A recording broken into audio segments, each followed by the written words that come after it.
This is the late Bronze Age, when kings wrote to one another as brothers, when palaces hummed with scribes, and when every coastline glowed with temples, grain stores, and gossip.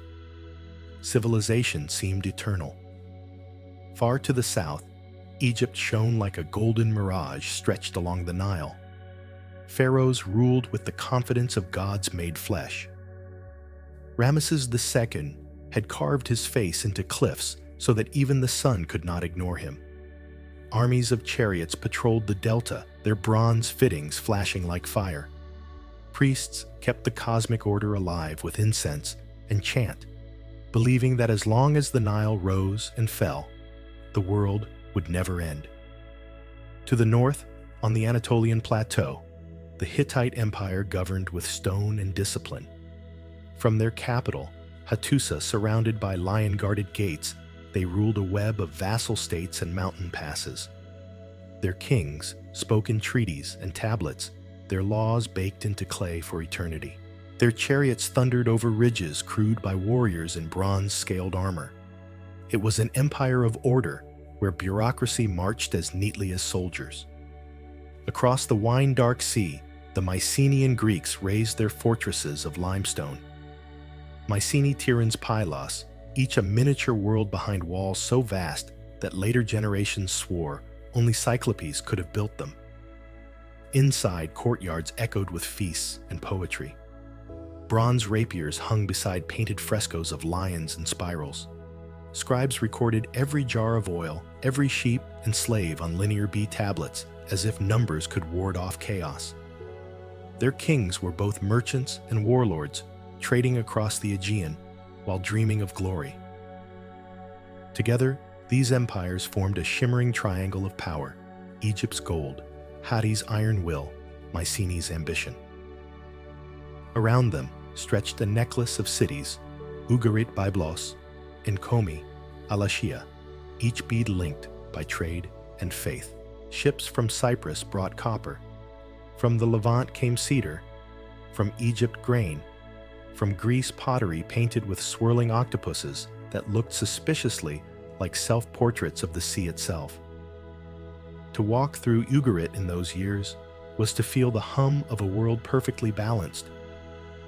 Merchants shouted in Akkadian sailors, cursed in Greek scribes, scribbled in cuneiform, and somewhere a child chased a dog through streets paved with limestone. In palace storerooms, the air was heavy with olive oil and incense. Outside, the harbor walls, anchors scraped the seafloor as ships prepared to sail at dawn. It was busy, noisy, confident, as if humanity had finally solved the puzzle of permanence. And maybe that was the danger. The greater the order, the more invisible its fragility. Every palace depended on trade routes that stretched for hundreds of miles. Every bronze sword required tin mined from lands no one had ever seen. If a single link failed a storm, a rebellion, a harvest lost to drought, the music would falter. But no one listened for silence yet. To the people of the time, the world felt endless. A farmer in Thebes trusted the Nile's rhythm. A Hittite scribe trusted the king's seal. A Mycenaean warrior trusted his wall. The gods had made the rules, and men merely followed them. What could possibly go wrong when every sunrise looked the same as yesterday's still tiny omens began to flicker like sparks under a closed door? In western Anatolia, vassal states grumbled against Hittite control. On Cyprus, a few ships failed to return. Traders whispered of raiders who struck from nowhere and vanished again into the mist. They came, people said, from the sea. No one knew who they were. Pirates, exiles, fishermen, turned desperate by famine. The rumors spread quietly, folded into market chatter and sailors' songs. And yet, in the courts of kings, no one truly listened. Why worry when the warehouses were full and the temples rich? But history has its own tide. Prosperity carries within it the seed of complacency, and complacency the seed of collapse.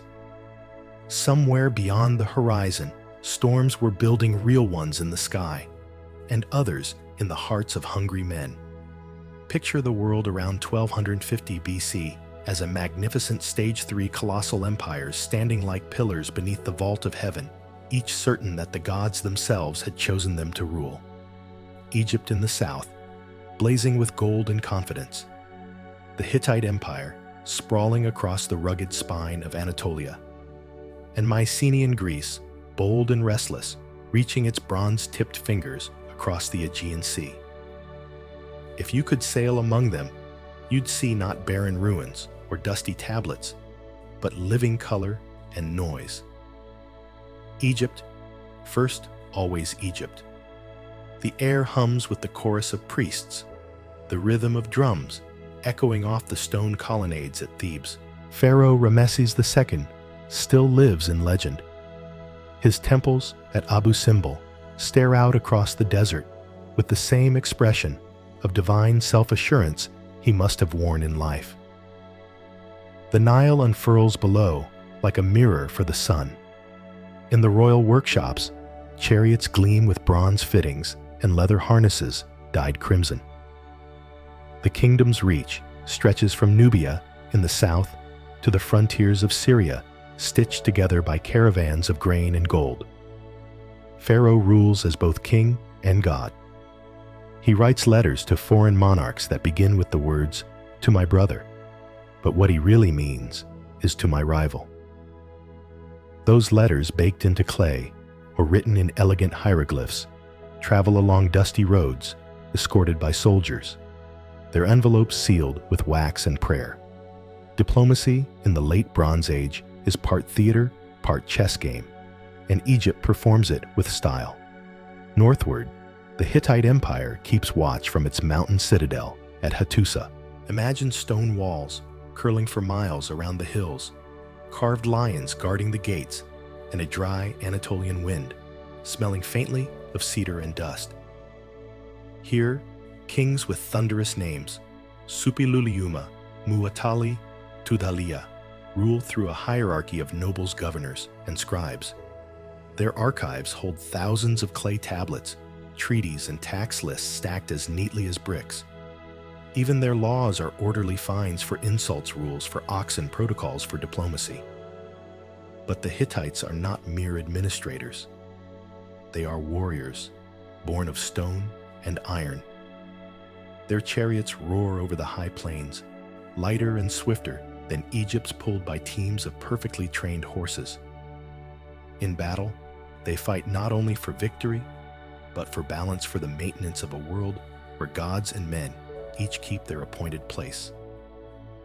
The great temple at Hattusa smells of oil and incense. Its priests chant to a storm god, whose lightning they believe protects their empire from chaos. And then there are the Mycenaeans, the Greeks before Greece. Their palaces crown the rocky hills of the Peloponnese, each a miniature fortress filled with treasure and bureaucracy in equal measure. At Mycenae, golden masks stare from tombs, where kings sleep with bronze swords and delicate cups beside them.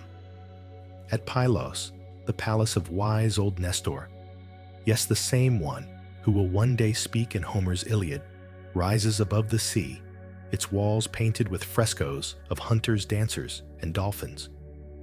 In storerooms lie hundreds of clay tablets written in linear B, recording everything from sheep counts to offerings for the gods.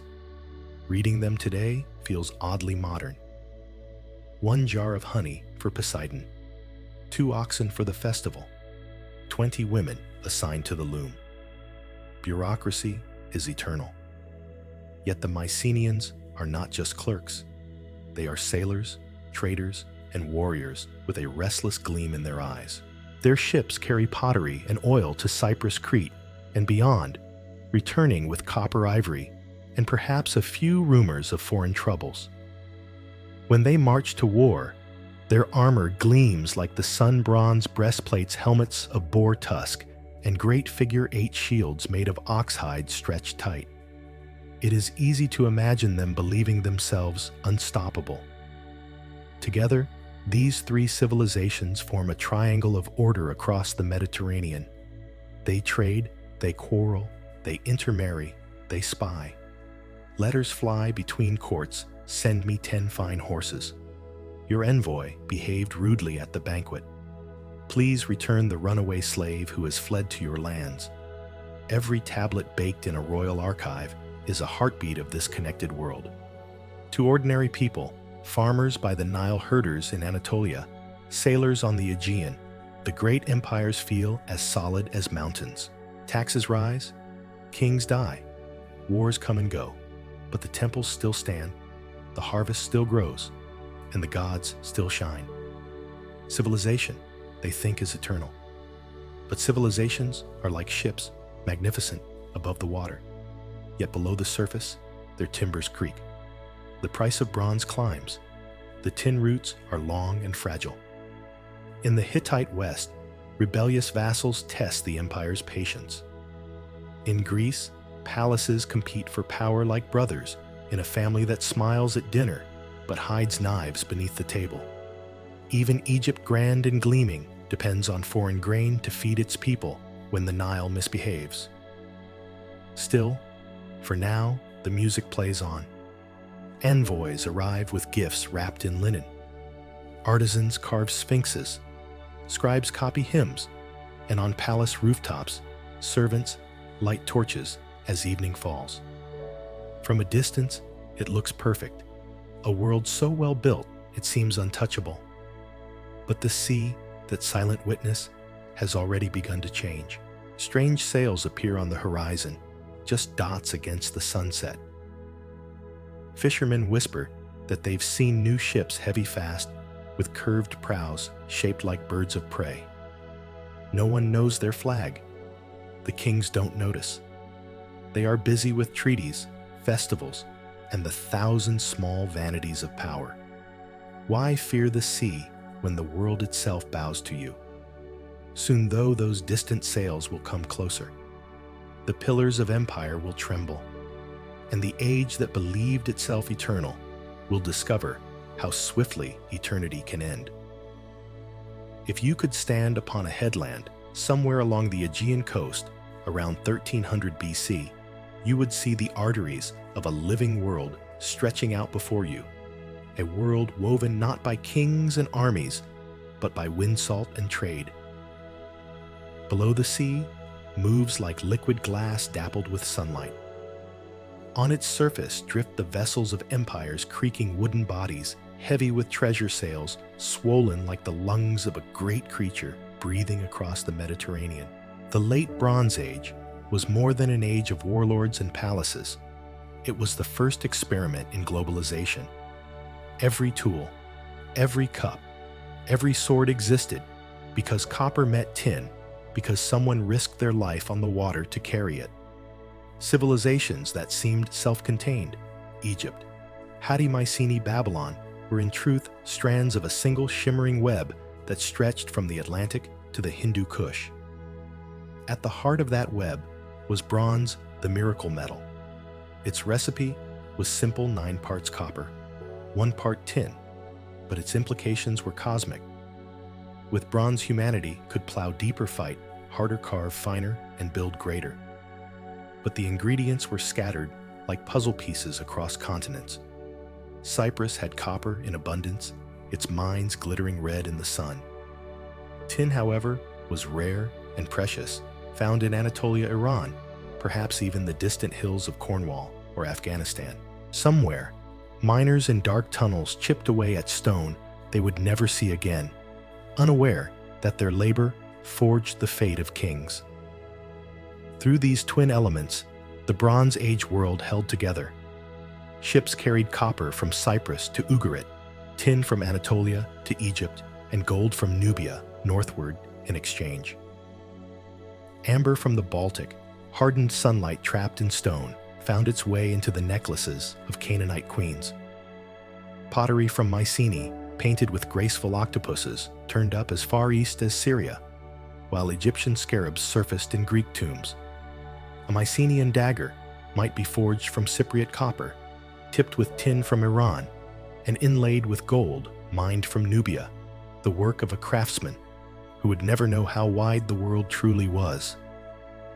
Imagine it a world where every shore was both familiar and foreign, where a merchant could dock in a port thousands of miles away and still find wine to drink, bronze to barter, gods to swear by, and someone who understood the language of profit. It was a fragile miracle, an age of connection, ambition, and astonishing scale. And nothing captures it better than one ship, a single silent witness, lying on the seabed of the Turkish coast for more than 3,000 years. The Uluburun shipwreck, discovered by sponge divers in 1982, is the closest thing we have to a photograph of that vanished world. It sank around 1300 BC, its wooden hull collapsing gently into the sand. When archaeologists uncovered it, they found a treasure chest of history, a time capsule preserved by salt and darkness. There were 10 tons of copper ingots, shaped like ox hides, each with 2 handles so men could carry them on their shoulders. 1 ton of tin. Glass ingots, translucent blue and turquoise, waiting to be melted into jewelry. Elephant tusks and hippopotamus teeth from Africa. Ebony logs, ivory combs, gold scarabs bearing the name of Nefertiti. There were also tiny things, a boxwood writing board with hinges and unfinished sword strings of carnelian beads, and a handful of colored stones that might once have been sewn into the robe of a prince. Each object had its own accent. The scarab spoke Egyptian, the copper Cypriot, the amber Baltic, the ceramics Mycenaean. This was not a local merchant ship. It was a floating world, a microcosm of the entire Mediterranean, a map of interdependence sailing across the waves. If you close your eyes, you can almost hear it, the creak of ropes, the slap of waves on the hull, the low chant of sailors hauling cargo. The captain squints at the horizon, perhaps thinking of his wife in Cyprus or his creditors in Ugarit. The deck smells of fish pitch and human sweat. The sun beats down mercilessly. Below, a young deckhand sits cross-legged, eating dried figs, while staring at the shining stacks of metal that could buy a kingdom. Somewhere, a bird cries, and the men murmur a prayer to whatever god rules this stretch of sea. They don't know it yet, but they are part of something vast, an invisible system held together by trust and habit. The ship is not theirs alone. It belongs to a network of palace officials, scribes, brokers, and artisans spread across 3 continents. For every merchant counting profits in Ugarit, there's a scribe in Hattusa recording shipments, a miner in Cyprus digging deeper, and a smith in Thebes hammering the ingots into blades. Each man's fate depends on the other's unseen hand. In this world, wealth flows as easily as the tide, and like the tide, it can vanish. Ugarit, the jewel of the Levant, thrives as a crossroads of everything. Its harbor smells of cedar and spice. Its markets ring with the clash of foreign tongues, Egyptian, Akkadian, Hittite, Greek.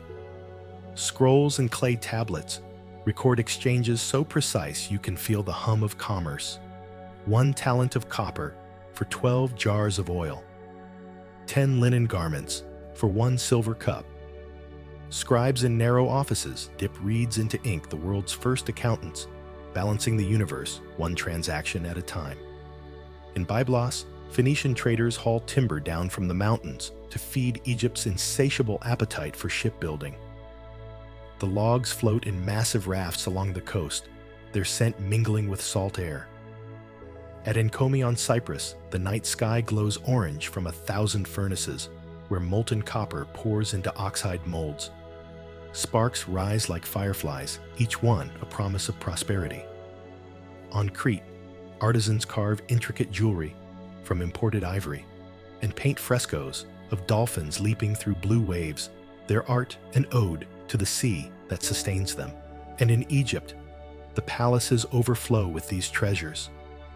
The temples of Karnak and Luxor stand adorned with cedar beams from Lebanon silver, from Hatti, and lapis lazuli from Afghanistan. Pharaoh's treasurers catalog gifts from abroad foreign women, exotic animals, fine chariots, copper by the ton. Trade is not just profit. It's diplomacy, the golden language that keeps peace among proud empires. At the bottom of all this glittering exchange are the sailors, nameless, unrecorded, yet indispensable. They are the lungs of the system. Most can't read, but they can read the wind. They navigate by the stars, curse the gods during storms, and sing to them when the sea calms. They know every current, every cove that offers safe water or danger. And sometimes, when their ships are overtaken by strangers with strange accents, they vanish without record, lost with their cargo and their stories. Rumors begin to ripple through the harbors of unknown ships, heavier and broader than any known design, moving in packs like hunting animals. Their crews speak no known tongue. Sometimes they trade, sometimes they raid. Sometimes they simply appear, watch, and drift away. No one knows where they come from. Perhaps from the islands beyond Crete, or the western lands, or the edges of myth itself. Merchants dismiss the tales with nervous laughter. Old sailors talk, they say. But deep down, everyone feels the same unease that the sea, once the great connector, might yet become the great destroyer. For now, the markets remain full, and the forges still sing. The networks of bronze hum like a web of music stretched across continents. But webs, however beautiful, are only strong while undisturbed. The tighter they are woven, the more violently they snap when torn. Somewhere out on the horizon, invisible to the busy ports of the world, change gathers like a dark tide. The copper will keep flowing. The ships will keep sailing until one day they don't. The Anatolian sun beats down on stone and dust. Far from the splendor of Egypt and the calm waters of the Nile, the land of the Hittites lies restless beneath a pale sky. It is the late 13th century BC, the same time when merchant ships glide merrily through the Mediterranean, when Egypt still sings hymns to eternal order. Yet here, along the rugged coasts of western Anatolia, something feels wrong. The road from Hattusa to the sea winds through parched valleys and half-abandoned villages. Once these hills had echoed with caravans carrying tin and wool, with soldiers on the march, with the songs of farmers harvesting grain. Now travelers whisper of bandits, of raids, of settlements gone silent. In letters carved into clay, local governors plead with the Hittite king for soldiers, for grain, for mercy. The empire, stretched thin from the Aegean to the Euphrates, is beginning to fray at its edges. To the west lies the land of Lucca, a region of wild coastlines and sharp-toothed islands. The Hittites have always struggled to tame it. Its people, fierce seafarers and raiders, know every inlet and cove. From their hidden harbors, sleek ships dart out to seize cargo or burn villages, then vanish into the horizon. They come like the wind, one scribe writes, and leave only ashes. In the courts of Hattusa, the officials frown at such reports, but reassure themselves that it's nothing new. Lucca has always been troublesome, they mutter. The king will send troops when the harvest ends, but the letters pile up. Villages refuse to pay taxes. Ships vanish, and rumors spread that beyond the Lucca lands, beyond even the Aegean, there are more of these sea raiders, people without kings, or cities moving like tides. The empire's messengers bring darker news still. In the northwestern lands, in the old kingdom of Troy, where the straits divide Asia from Europe, refugees are pouring in. They come with children and animals. One clay tablet laments, saying their homes were destroyed by fire from the sea. The scribes who write such messages are loyal, but their words carry the tremor of panic. In the citadel of Troy itself, the walls rise high and strong, layers of stone built upon older ruins, ancient even then. The city sits astride the trade routes of the Aegean like a watchman at the door. Its merchants still bargain, its nobles still feast, yet the people whisper that danger creeps closer. Fishermen say they've seen ships on the horizon, painted with eyes and symbols no one recognizes. Farmers find arrowheads in their fields, not Hittite, not Mycenaean. And at night, the dogs bark at nothing. It is hard to say when a golden age truly begins to die. Often it starts quietly, not with collapse, but with exhaustion, when the great powers spend their strength defending everything and everyone until they can defend nothing. The Hittite king Suppiluliuma II writes orders that grow more desperate by the year.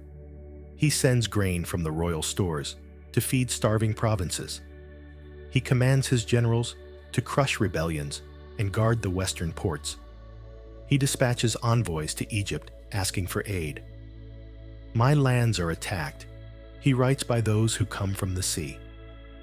The Egyptians, still basking in their own stability, will one day record these same words. But for now, they only hear them as echoes from a distant frontier. Meanwhile, on the ground, the empire's soldiers trudge from town to town, banners drooping, armor patched. They arrive to find what everyone now expects: blackened houses, burnt walls, abandoned temples. The air smells of salt and smoke. Sometimes the enemy is gone before they arrive. Other times they find bodies that no one has dared to bury. The attackers seem to strike at random, not to conquer, but to erase. And then there are the refugees. The roads fill with them, men with hollow faces, women clutching children, donkeys dragging carts, piled with whatever could be saved. They move inland, seeking safety behind the Hittite walls, but safety is an illusion. Each mouth to feed is another burden on the grain stores. Each frightened whisper spreads faster than soldiers can reassure. The empire's granaries grow emptier. The gods, it seems, are no longer listening. To the west, the Mycenaeans watch all this with wary interest. Traders bring them tales of burning cities and desperate kings. Some Mycenaean merchants see opportunity. Fewer Hittite patrols mean freer seas. Others sense danger. When Hattusa coughs, an old sailor mutters in a tavern at Tiryns, everyone catches the fever, but no one can quite imagine the scale of what's coming. In the palace archives of Hattusa, clay tablets crack and crumble in the dry air. One bears a simple line that will echo across millennia. The enemy ships are upon us. We do not know their number. That tablet was never sent. The courier never left. The city that wrote it would burn. Even nature seems to join the conspiracy. Drought grips parts of Anatolia. Crops fail, rivers shrink, and dust rolls through valleys where wheat once grew tall. In some places, famine gnaws at the edges of the land. Hungry men become desperate men, and desperate men become raiders.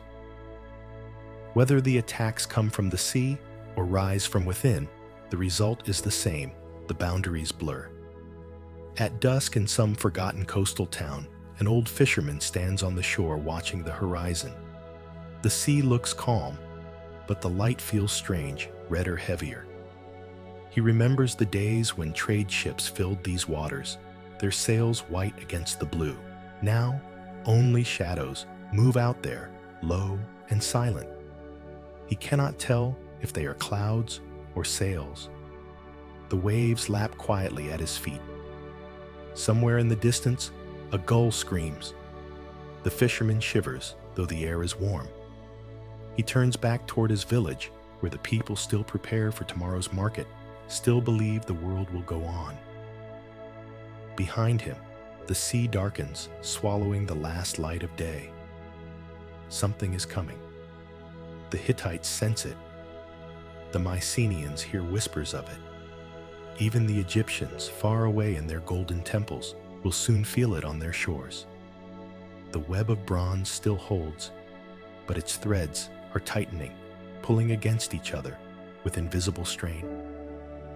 When they break, it will not be one empire that falls, but the world itself. The Nile Delta lies quiet beneath the golden haze of late afternoon. Reeds whisper in the warm wind. and the river glitters like molten glass. In the distance, you can almost hear the chanting of priests, the rhythm of grain being milled, the hum of a civilization so sure of its order that the idea of chaos seems absurd. Egypt, the eternal, the unshakable, has endured for 2,000 years. Empires rise and fall beyond its deserts, yet the Nile still floods. The gods still receive their offerings, and Pharaoh still rules in splendor. But one year, around 1207, BC, strange tidings begin to drift up the coast. At first, they are no more than murmurs. Ships sighted off the Libyan shore, smoke on the horizon, coastal villages gone silent. Merchants whisper of foreign sails curved like the beaks of birds crewed by men, with pale faces and eyes the color of the sea. They are said to wear plumed helmets and carry round shields of unfamiliar design. The stories spread faster than the ships themselves. In the palace at Thebes, Pharaoh Meremptah, son of the great Rameses II, listens in silence. He is an old man now, his father's shadow long and heavy, his throne weighted with expectation. The empire is still vast, but its borders are restless. Libyan tribes to the west, unrest in Canaan. To the east, droughts in the south. Egypt, for all its glory, feels a little tired. Still, the idea of an invasion from the sea seems absurd. The sea is Egypt's shield, the realm of merchants, not armies. Then one morning, the watchtowers of the western delta send word the enemy has landed. It is not an army in the traditional sense. They come as a flood of peoples. Libyans, yes, but also others whose names are strange to Egyptian ears. Shurdan, Shekelesh, Ekwesh, Teresh, Luka. Foreign mercenaries, displaced wanderers, perhaps whole families seeking new lands. Whatever they are, they fight like men who have nothing left to lose. Their ships are heavier than Egyptian war galleys, built for ocean waves rather than river currents. They strike suddenly burning villages and looting storehouses before Egyptian troops can gather. Meremptah's scribes rush to carve the pharaoh's response into stone. The stele of victory, found centuries later at Thebes, still proclaims his triumph in proud hieroglyphs. Those who came from the sea are overthrown. Their seed is not. On the temple walls, the victory is eternal. You can still see it today, the reliefs at Karnak showing Pharaoh's chariot racing into battle, his bow drawn, his horses rearing in divine fury. Around him, the peoples of the sea fall in heaps, their distinctive plumed helmets marking them as outsiders. Behind Pharaoh, lines of Egyptian archers loose volleys of arrows into the chaos. It is carved as triumph, as divine order restored. But reality, as always, is more complicated. The sea peoples, whoever they truly were not a single nation, but a tide of displaced humanity. Some may have been mercenaries once employed by Egypt, or the Hittites turned rogue after famine or defeat. Others were refugees from the collapsing cities of the Aegean and Anatolia, driven by hunger or hope across a sea that no longer promised safety. They came not just to plunder, but to survive. And Egypt, the oldest of kingdoms, now faced something it had never faced before: a war of movement. These were not organized armies to be crushed in open field, but swarms of ships' families on the move, striking and vanishing like ghosts.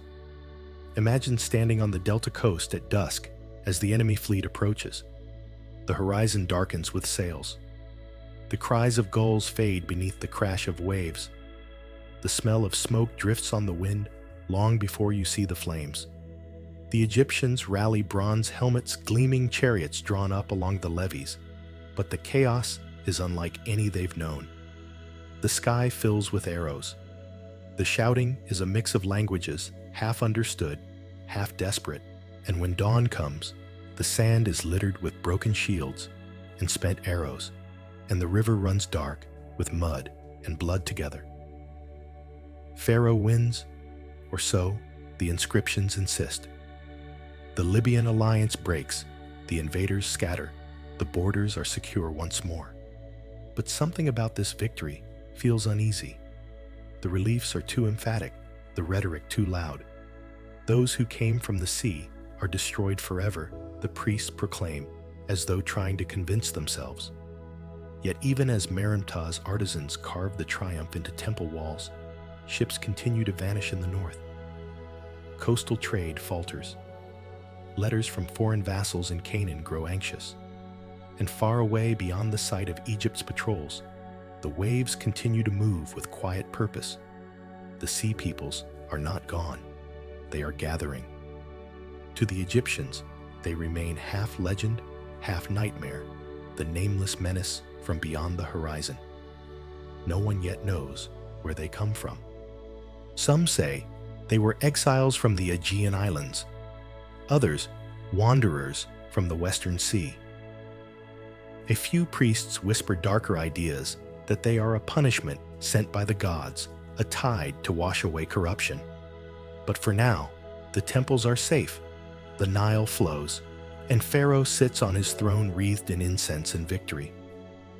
The scribes record the peace as they always have. The markets reopen, the priests thank the gods, and Egypt breathes again.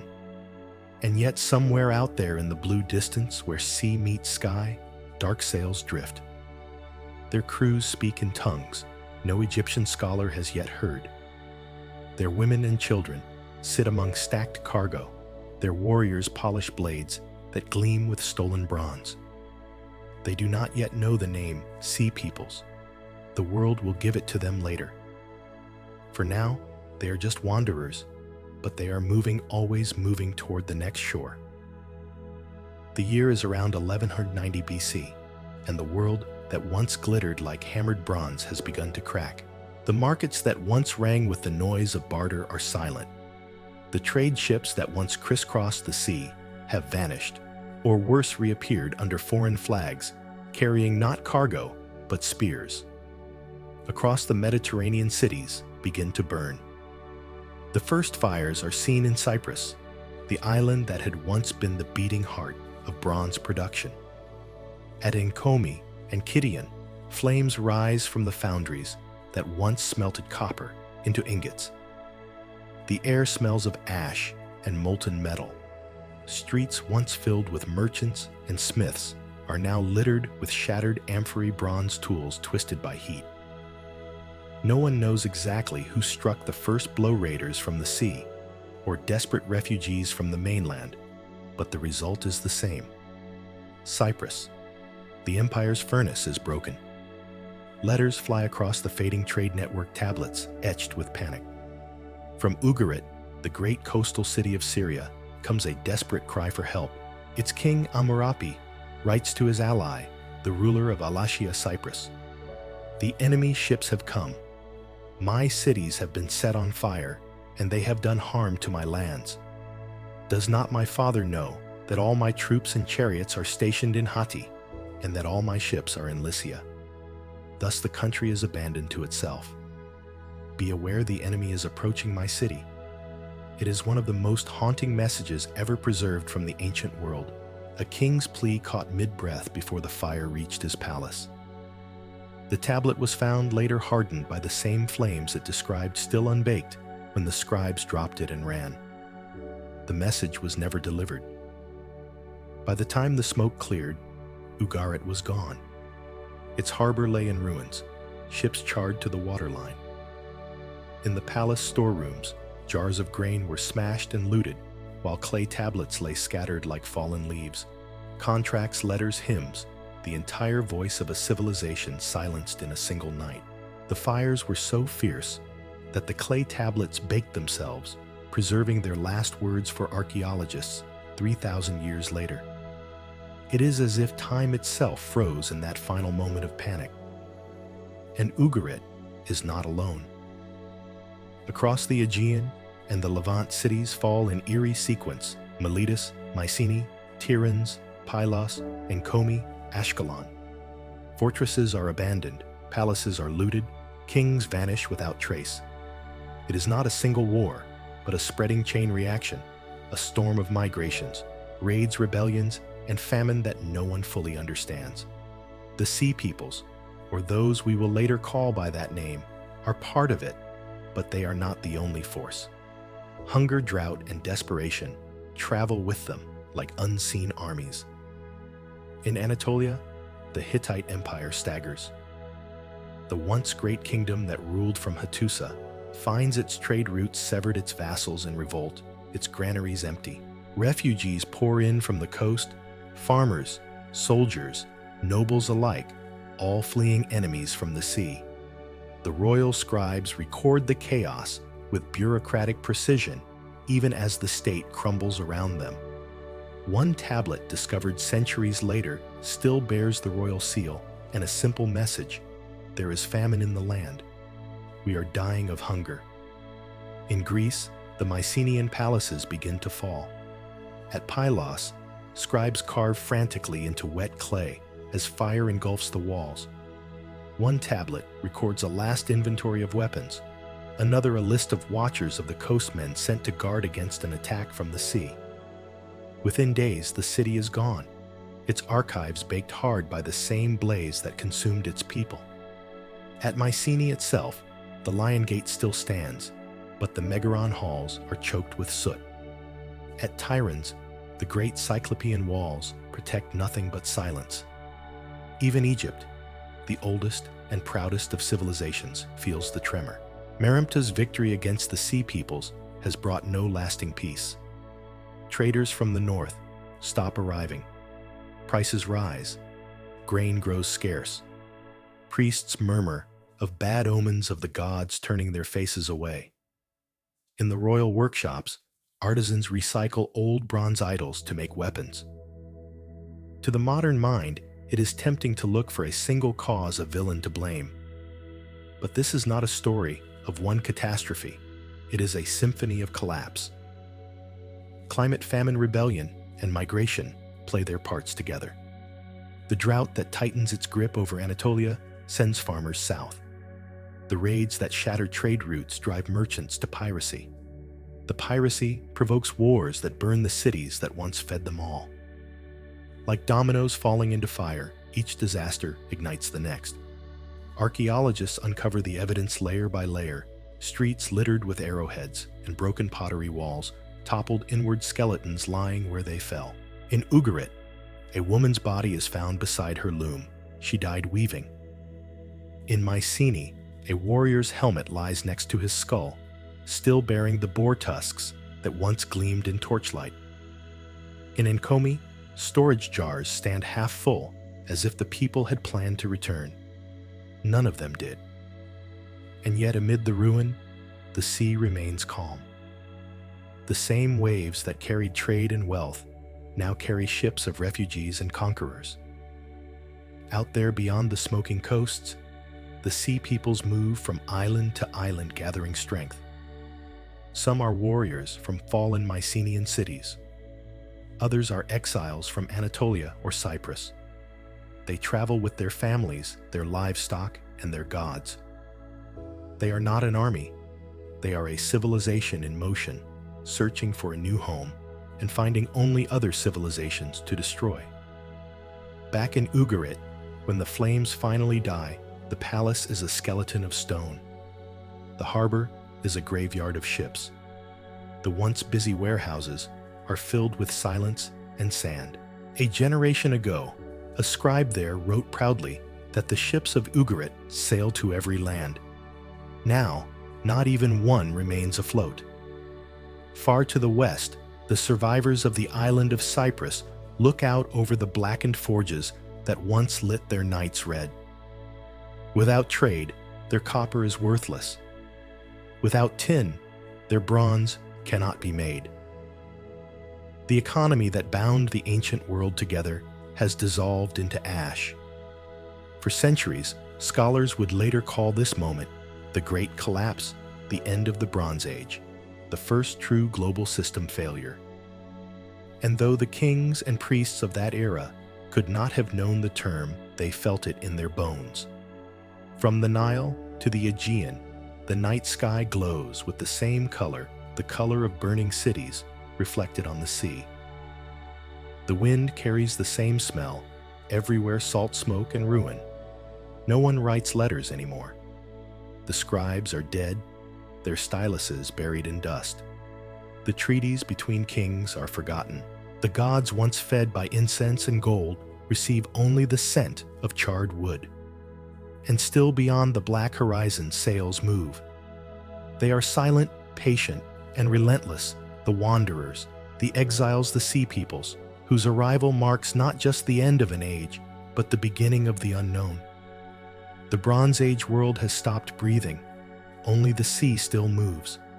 For centuries, the people of the late Bronze Age believed that the gods controlled the harvest. If the rains failed, priests sang louder. If the Nile ran low, offerings grew richer. But what happens when even the gods seem powerless? After the cities burned and the ships vanished, the survivors looked skyward and found no mercy there either. The climate itself had turned against them. It began subtly years before the fires. The rains in Anatolia grew fickle, the Nile floods less generous. In the tree rings of ancient oaks, which modern scientists would one day read like diaries, there are gaps, narrow bands of growth, showing long summers of drought. Lake sediments tell the same story, layers of dust where there should have been silt. The skies had hardened. In the highlands of the Hittite lands, streams ran low and fields cracked. Villages that had fed the empire for centuries began to empty. Grain shipments that once arrived at Hattusa on time and in abundance slowed, then stopped. A letter found in the ruins of a Hittite outpost pleads, "The land is dying. Send grain. Send anything. We have eaten our horses." But there was no grain to send. Even Egypt, the breadbasket of the ancient world, began to struggle. The Nile floods, once the metronome of life, faltered, rising too high one year and too low the next. Harvests shrank, granaries thinned, and the government found itself rationing bread for its own soldiers. In the temples of Thebes, priests offered gold to the gods of the river, their chants echoing through halls lined with starving laborers. To the north, in the lands of the Mycenaeans, drought bit hard. Farmers left their fields to find work in the cities, swelling the population, even as the food supply dwindled. Kings issued orders for more storage, more guards, tighter control. But bureaucracy cannot water the fields. When the rains finally failed, entirely, desperation did what enemies could not. It broke the faith of a people in their own system. Imagine a farmer in that world. His field lies bare beneath a cloudless sky. The soil is dust that clings to his feet. The seeds he planted never sprouted, and his children are thin and feverish. The neighbors' wells have run dry, and the last of the goats have been slaughtered. He has heard rumors of other lands where food still grows far to the west beyond the sea. And so one night, he gathers his family loads, a few possessions, onto a cart and begins walking toward the coast. Now multiply him by thousands. Families, clans, even whole communities, leaving behind dead soil and broken gods. The migrations begin quietly, a trickle of refugees moving from valley to valley. But soon, the trickle becomes a river, and the river becomes a flood. These are the faces that fill the ranks of the sea peoples, not only warriors, but farmers and artisans, shepherds and children, all seeking new ground to stand on. The old world built on stability and trade cannot absorb them. Cities already weakened by famine and conflict close their gates. Soldiers drive off the starving at spear point.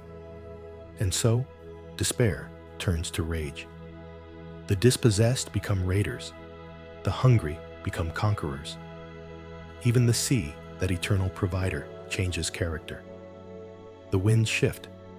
Storms lash the coasts more violently than before. Harbors silt up. Channels close. Ship captains complain that the old currents no longer obey them.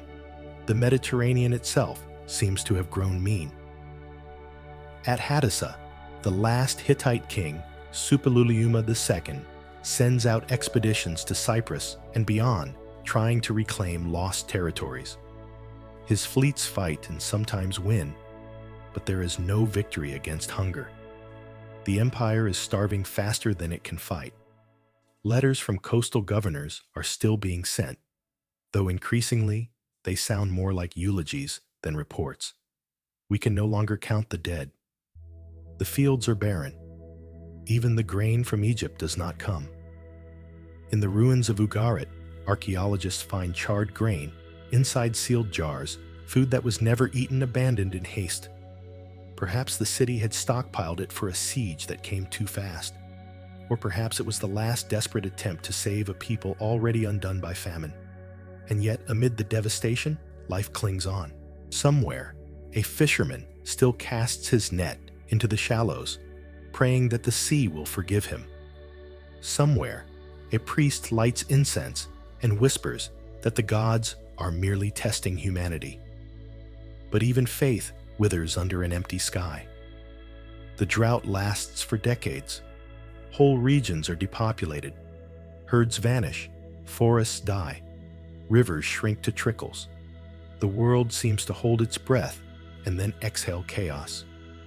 For later historians, the evidence is clear. Climate disaster was the spark that lit the tinder of the Bronze Age collapse. But for those living through it, it must have felt like the end of creation itself. The myths of the time speak of gods abandoning the earth of the sea, swallowing nations of stars falling. Perhaps they were not exaggerations, but memories, the human attempt to make sense of the senseless. When people can no longer feed their children, they move. When they move and meet resistance, they fight. And so from Anatolia and the Aegean, from the islands and the coasts, fleets of makeshift ships begin to gather. The sea peoples born from drought and despair take to the water. Their sails rise against the horizon like storm clouds. Each one carries a story of hunger, of hope, of vengeance. They are not merely raiders now, but survivors of a dying planet driven by the simplest and oldest force in history, the need to live. The world that once glowed with bronze is now a world of ash. The earth has turned its face away, and the sea, that old mirror of human ambition, now reflects something darker. And still, they come following the wind, following rumor, following the faint promise that somewhere beyond the next wave, the rain still falls. The seas are restless now, not merely with storms, but with movement. By the end of the 13th century, BC, the coastlines of the eastern Mediterranean are haunted by sails. They appear suddenly out of the mist-wide ships, with curved prows carved like beasts, painted eyes glaring toward the horizon. Their crews are neither traders nor pirates in the old sense. They are families, entire peoples, drifting between despair and destiny. The chroniclers who survive will later give them many names: Sheridan, Shekelesh, Peliset, Jeker, Luca, Weshesh, Denyen. But to those who first glimpsed their ships through smoke and salt haze, they were simply the people of the sea peoples. No single empire, no single city created them. They are the children of collapsed fragments of the Hittite coast, refugees from Mycenaean Greece, exiles from burning Cyprus raiders turned migrants. Famine and fire have stripped them of homes, yet not of courage. They travel with their lives, packed into their hulls, livestock, bleeding beside baskets of grain, women tending children, while warriors sharpen bronze blades dulled by rust. The sea, once a trading route, has become a road of flight. At first, they come like shadows, small bands landing on islands, raiding villages, taking what they need to survive. But hunger multiplies faster than caution. Soon the raids become conquests. They begin to move in waves, sweeping from west to east island to island coast to coast, their movements echoing through the ruins of the Bronze Age like drumbeats of inevitability. In the Aegean, the remnants of Mycenaean power crumble completely. The fortresses that once glared down at the sea stand hollow, their lords dead or fled. On Crete, where palaces had risen again after the fall of Knossos, the storerooms are empty, the frescoes flaking from walls blackened by smoke. The sea people's ships pass by these silent shores like vultures circling a corpse, pausing only to gather recruits, desperate survivors, eager to trade loyalty for bread. Further east, the islands of the Dodecanese, Carpathos, Rhodes, Kos, burn one by one. Their inhabitants either join the migrants or vanish beneath the sword. The line between invader and refugee blurs. It is not conquest in the modern sense.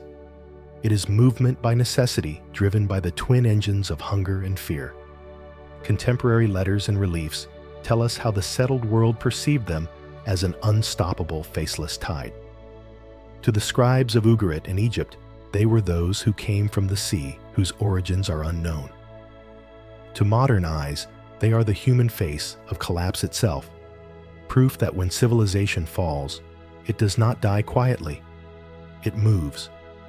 Imagine one of their ships up close. It is not elegant like an Egyptian galley, nor sturdy like a Cypriot freighter. It is something in between a floating village of wood and rope. The hull is patched in places with bits of stolen timber. Shields hang along the sides, glinting in the sun. At the stern, a row of oars dips in and out of the water with perfect rhythm, moving hundreds of miles without maps, guided only by the stars. The people aboard speak in a dozen tongues. Some are blonde islanders from the Aegean, others dark-haired Anatolians. They have learned to live together, not as nations, but as survivors. Each dawn they watch the horizon, hoping for land where the fires have gone out and the fields still grow grain. But every shore they reach greets them with either empty ruins or armed defenders. So they move again. Some historians will later wonder whether there was a leader, some charismatic chieftain, who forged these fragments into a confederation. But the truth may be simpler. Necessity united them. In a world where every port is closed and every field burned, cooperation becomes instinct. They may not share kings, but they share hunger. They may not share gods, but they share loss. And so they grow stronger. When they descend upon the coasts of Anatolia, the local garrisons crumble. The Hittite frontier, already weakened by rebellion, cannot withstand this new storm. Coastal cities like Miletus and Tarsus fall, some destroyed, others abandoned to the newcomers. The sea peoples take over the harbors, repair the docks, and build new ships from the wreckage of old ones. They do not simply burn, they rebuild briefly before moving on again. From these ports, they push eastward, following the sun across the sea toward Syria and Canaan. They strike at what remains of the old trade routes, Ugarit already gone, Byblos trembling, Ashkelon bracing for impact. They move like locusts, consuming everything in their path, but leaving behind fragments of themselves, pottery styles, weapon designs, even words, seeds of the hybrid cultures that will one day follow. Egypt watches warily. Scouts report sightings of strange ships near the delta. Rameses III, grandson of Merimta, begins to suspect that the earlier victory was not the end, but merely the first skirmish of something far larger. For the ordinary people of the coastal Levant, the terror is immediate. Imagine standing on the shore near Ashkelon at dawn. The sea is calm, the sun pale, and suddenly the horizon blooms with sails. Within hours, the beach is swarming with warriors, men in feathered helmets, faces streaked with soot, shouting in languages no one understands. They come with women and children in ox-drawn carts, the entire nation on the move. Behind them, villages burn. Ahead of them, the world tightens its borders. Not all encounters end in slaughter. In some places, locals offer grain and passage in exchange for peace. For a while, the migrants settle, repairing old temples, planting fields, even intermarrying. But hunger is a patient god. When the harvest fails or the stores run dry, they pack up their lives once again and follow the wind. And so from raiders, they become invaders. Not because they chose war, but because the world left them no home but conquest. The few records that survive Egyptian inscriptions, fragmented letters, describe them as those who burned the lands to the ground. But beneath the smoke and blood is something more tragic, an entire generation of people born between worlds, condemned to live as both destroyers and dreamers. By now, the Bronze Age is gone. The old empires lie in ruin, and no one remembers the laws of Hatti or the songs of Ugarit. But on the open sea, under a sky still indifferent and blue, the ships of the sea peoples move steadily south toward the last great kingdom, still standing Egypt. The waves slap against their hulls in rhythm steady as breathing. The oars dip and rise. On the decks, children sleep in the shade of the sails. In the distance, gulls wheel above the delta marshes, white against the gold of the setting sun.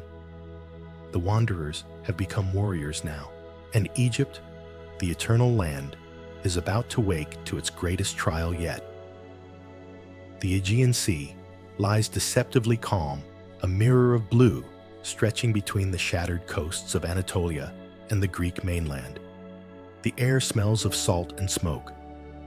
To the east, the Hittites are already gone. To the south, Ugarit is ash. But in the rocky hills of Greece, the palaces of the Mycenaean kings still stand proud, fortified, and unaware that their world is living its final days. In Mycenae, the citadel still gleams under the sun. The Lion Gate towers above travelers, its twin beasts frozen in eternal vigilance. Within those walls, scribes continue to tally oil jars and livestock as they always have. At Pylos, the palace of Nestor, with its painted columns and red floors, hums with bureaucratic routine. Messengers come and go, officials issue orders, and the great hearth still burns bright. But there's a new note of anxiety in the clay tablets they leave behind. One such tablet, found centuries later in the ruins, reads, "To the watchers of the Coast Guard every harbor. The enemy ships are sighted."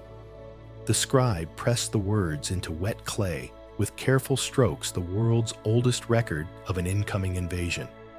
He then stacked it among other tablets, waiting for the sun to dry them.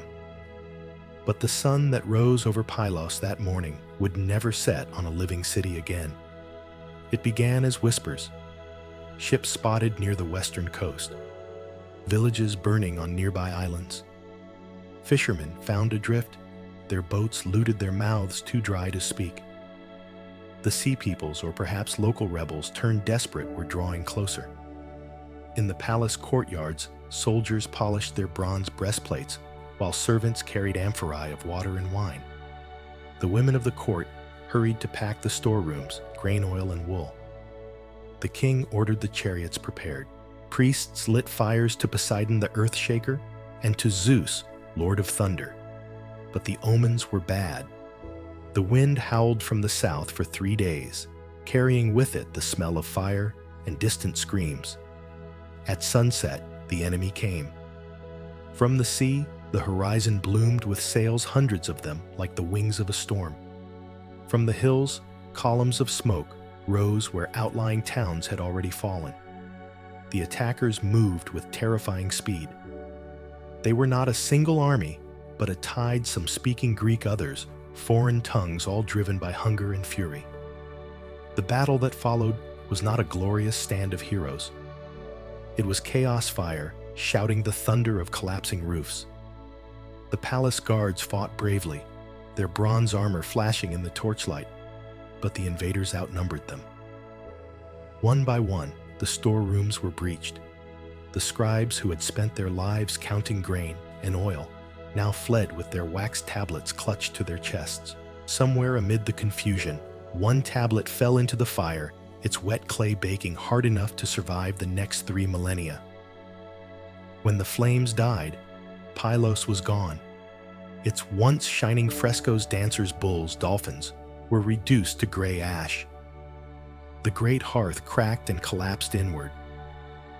In the ashes, archaeologists would later find carbonized remains of scrolls jewelry and a single child's toy carved from wood. The destruction did not stop there. The fire leapt across the land like a living thing.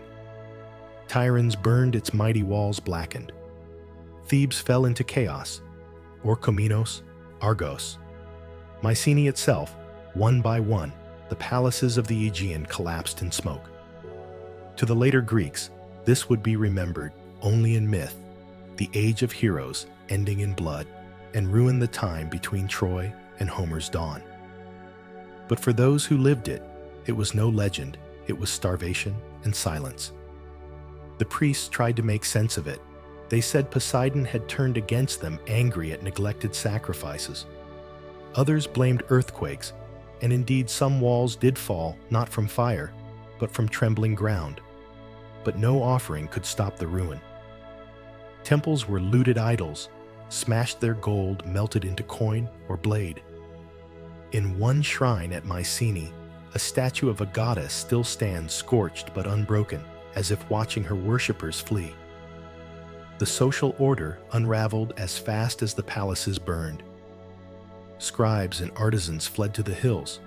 Farmers abandoned fields, now overrun by strangers. Trade stopped entirely. Without the ships from Cyprus and the Levant, there was no bronze to be had, no tin to forge new weapons. The surviving warriors scavenged old blades, reforging them again and again until they snapped. In this void, something new began, not in grandeur, but in endurance. Scattered villages rose where palaces once ruled. The people learned to live smaller, leaner, with what the earth could still offer. Pottery became plain weapons simpler. Writing disappeared. For centuries afterward, Greece would fall into a dark age where even memory of its former splendor faded. But before that long silence, there were still voices, the last of a civilization speaking as it drowned. In one ruined chamber of Pylos, archaeologists found the remains of 20 women, their jewelry still clinging to their bones. They may have sought shelter there as the fires closed in. In another room, the body of a scribe lay beside his stylus as if he had died mid-sentence. The tablets he was inscribing bear simple inventories, lists of grain oil and armor. In his handwriting, we see the absurd persistence of order, a man writing as the world burned. Around the same time, across the Aegean, the city of Troy met a similar fate. Its walls, recently repaired, bore the scars of siege and fire. Storage jars were found buried beneath floors, emergency caches of grain, perhaps for a population already under stress. When the city fell, its streets were filled with arrowheads, spear tips, and the bones of defenders. Was this the war that later poets would call the Trojan War, perhaps? Or perhaps the story of Troy is not about a single battle, but an entire world's collapse retold by generations trying to make sense of why their ancestors vanished. When the fires of Greece finally went out, they left behind not only ruins, but silence. No kings, no palaces, no archives. The linear B script, the proud record-keeping of the Mycenaean bureaucrats, would vanish for 400 years, its meaning forgotten until the 20th century AD. The Mycenaean people themselves had survived, yes, but as shadows of their former greatness, scattered among hills and islands, telling stories of gods and heroes to keep memory alive.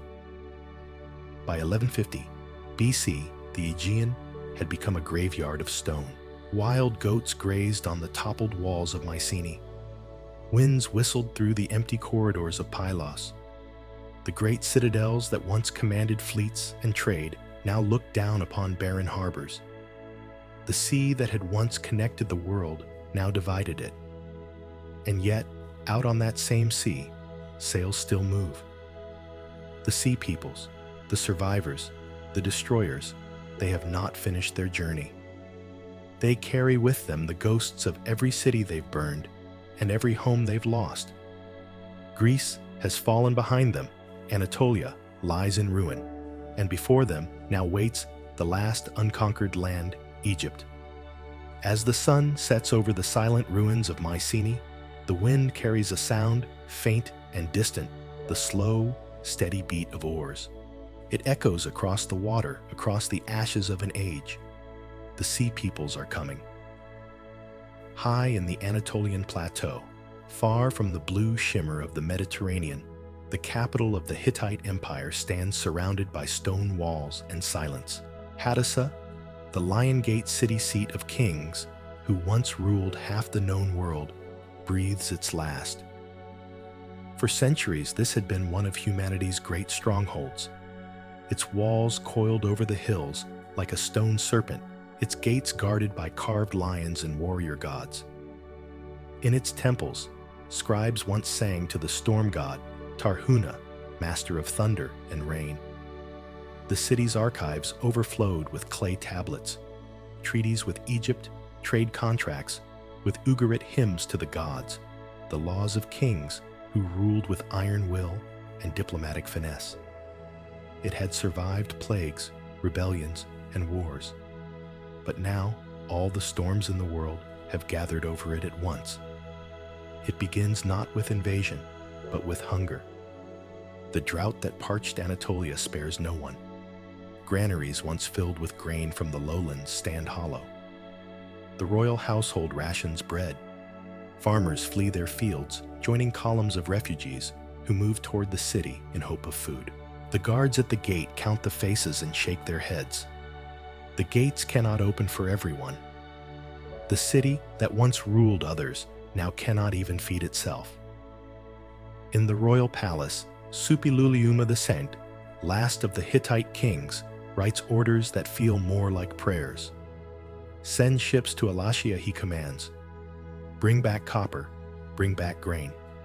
But Alatia Cyprus is burning. Its ports lie in ruin, its mines silent. The copper will not come. The tablets found later in the archives tell of desperation. There is famine in the land. Our grain is gone. Send what you can. The sea peoples have struck the western provinces, and the coastal cities are lost.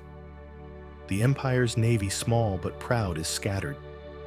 Suppiluliuma fights back where he can, launching raids, reclaiming lost ports, sending messages to allies who no longer exist. The tone of his letters grows colder, tighter, as if he knows he is writing into the void. Each month, new bad news arrives. The cities of Arzawa and Wilusa fall. Vassals in northern Syria rebel. The once loyal provinces around Carchemish and Kadesh now answer to no one. The roads to the sea are cut. Even the royal messengers begin to vanish on their journeys. The empire, which once stretched from the Aegean to the Euphrates, has become a fortress without windows. And then the earthquakes begin. The Hittites believed that earthquakes were the footsteps of angry gods. To Suppiluliuma, they must have felt like divine confirmation. Temples collapse, walls crack, statues tumble. The storm god's sanctuary, where kings had knelt for generations, is reduced to rubble. The priests' faces hollow. Bring bad omens, the gods have turned their backs. The final days of Hadassa unfold not in glory, but in grim practicality. The king knows the city cannot be held. The armies are gone, the fields barren. The refugees pressing at the gates would soon overwhelm the defenders.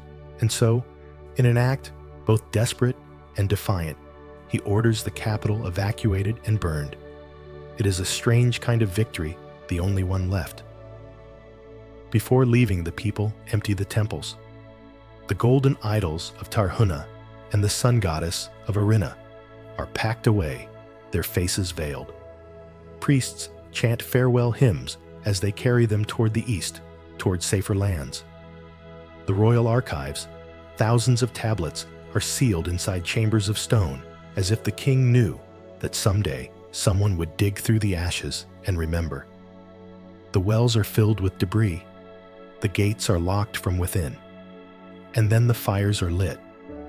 The smoke rises for days, staining the sky red. From the hills, the last citizens look back and see the city glowing not with life, but with the fierce dignity of something that refuses to be conquered. Hattusa dies by its own hand, denying its enemies the satisfaction. For generations afterward, travelers will pass through this land and find only ruins, half-melted walls, fragments of tablets, the carved lions staring eternally into the empty valleys. They will not know the names of the kings who ruled here, or the treaties they signed, or the gods they worshipped. They will see only stones scattered like bones across the plateau. But we know. We can still read their words etched in cuneiform. The lands are in chaos. No grain grows.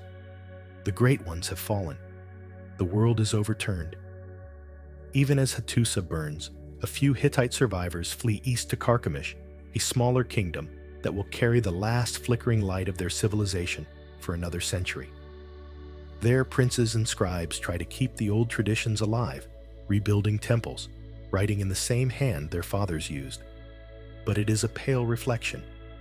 The empire is gone. Only fragments remain. It is tempting to see the fall of Hattusa as just one city's end. But it is more than that. It is the final collapse of an entire system, the bureaucratic machine that kept the late Bronze Age turning. With the Hittites gone, the balance between Egypt, Anatolia, and the Aegean disintegrates. Trade stops entirely. Roads become empty trails. The copper from Cyprus no longer flows. The tin never arrives. Without the Hittite king to mediate between rivals, every border becomes a battlefield. The silence that follows is immense. Somewhere in the distance, perhaps along the southern coast, the sea peoples are already moving again, their ships sliding through moonlit waters, oars cutting the surface in perfect rhythm. They do not yet know that the empire whose death they helped hasten is gone. They will find only ruins, and perhaps a few starving survivors who no longer remember the language of their kings. In the great temple ruins of Hattusa, amid the charred stones and broken statues, a few tablets survive unbroken. On one, a hymn to the storm god remains, "When the mountains fall and the rivers run dry, still will we praise you, O Tarhuna. For even in ruin, your thunder speaks." It is the last prayer of a vanished people. When the fires finally die, and the wind sweeps through the empty streets, the city's stones cool beneath a starless sky. The empire that once rivaled Egypt is gone, not conquered by a greater power, but undone by the slow weight of time hunger and the tide of wandering souls who now roam the sea. The world's first great international system has fallen silent. The kings are gone. The tablets have turned to dust. And the horizon, once filled with caravans and merchant sails, now belongs to strangers, to the sea peoples.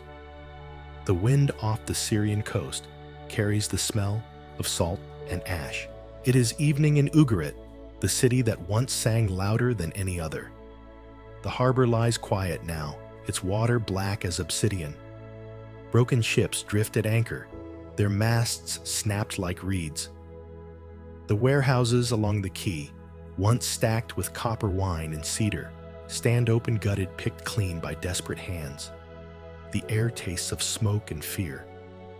But inside the palace, by the flickering light of an oil lamp, a scribe still works.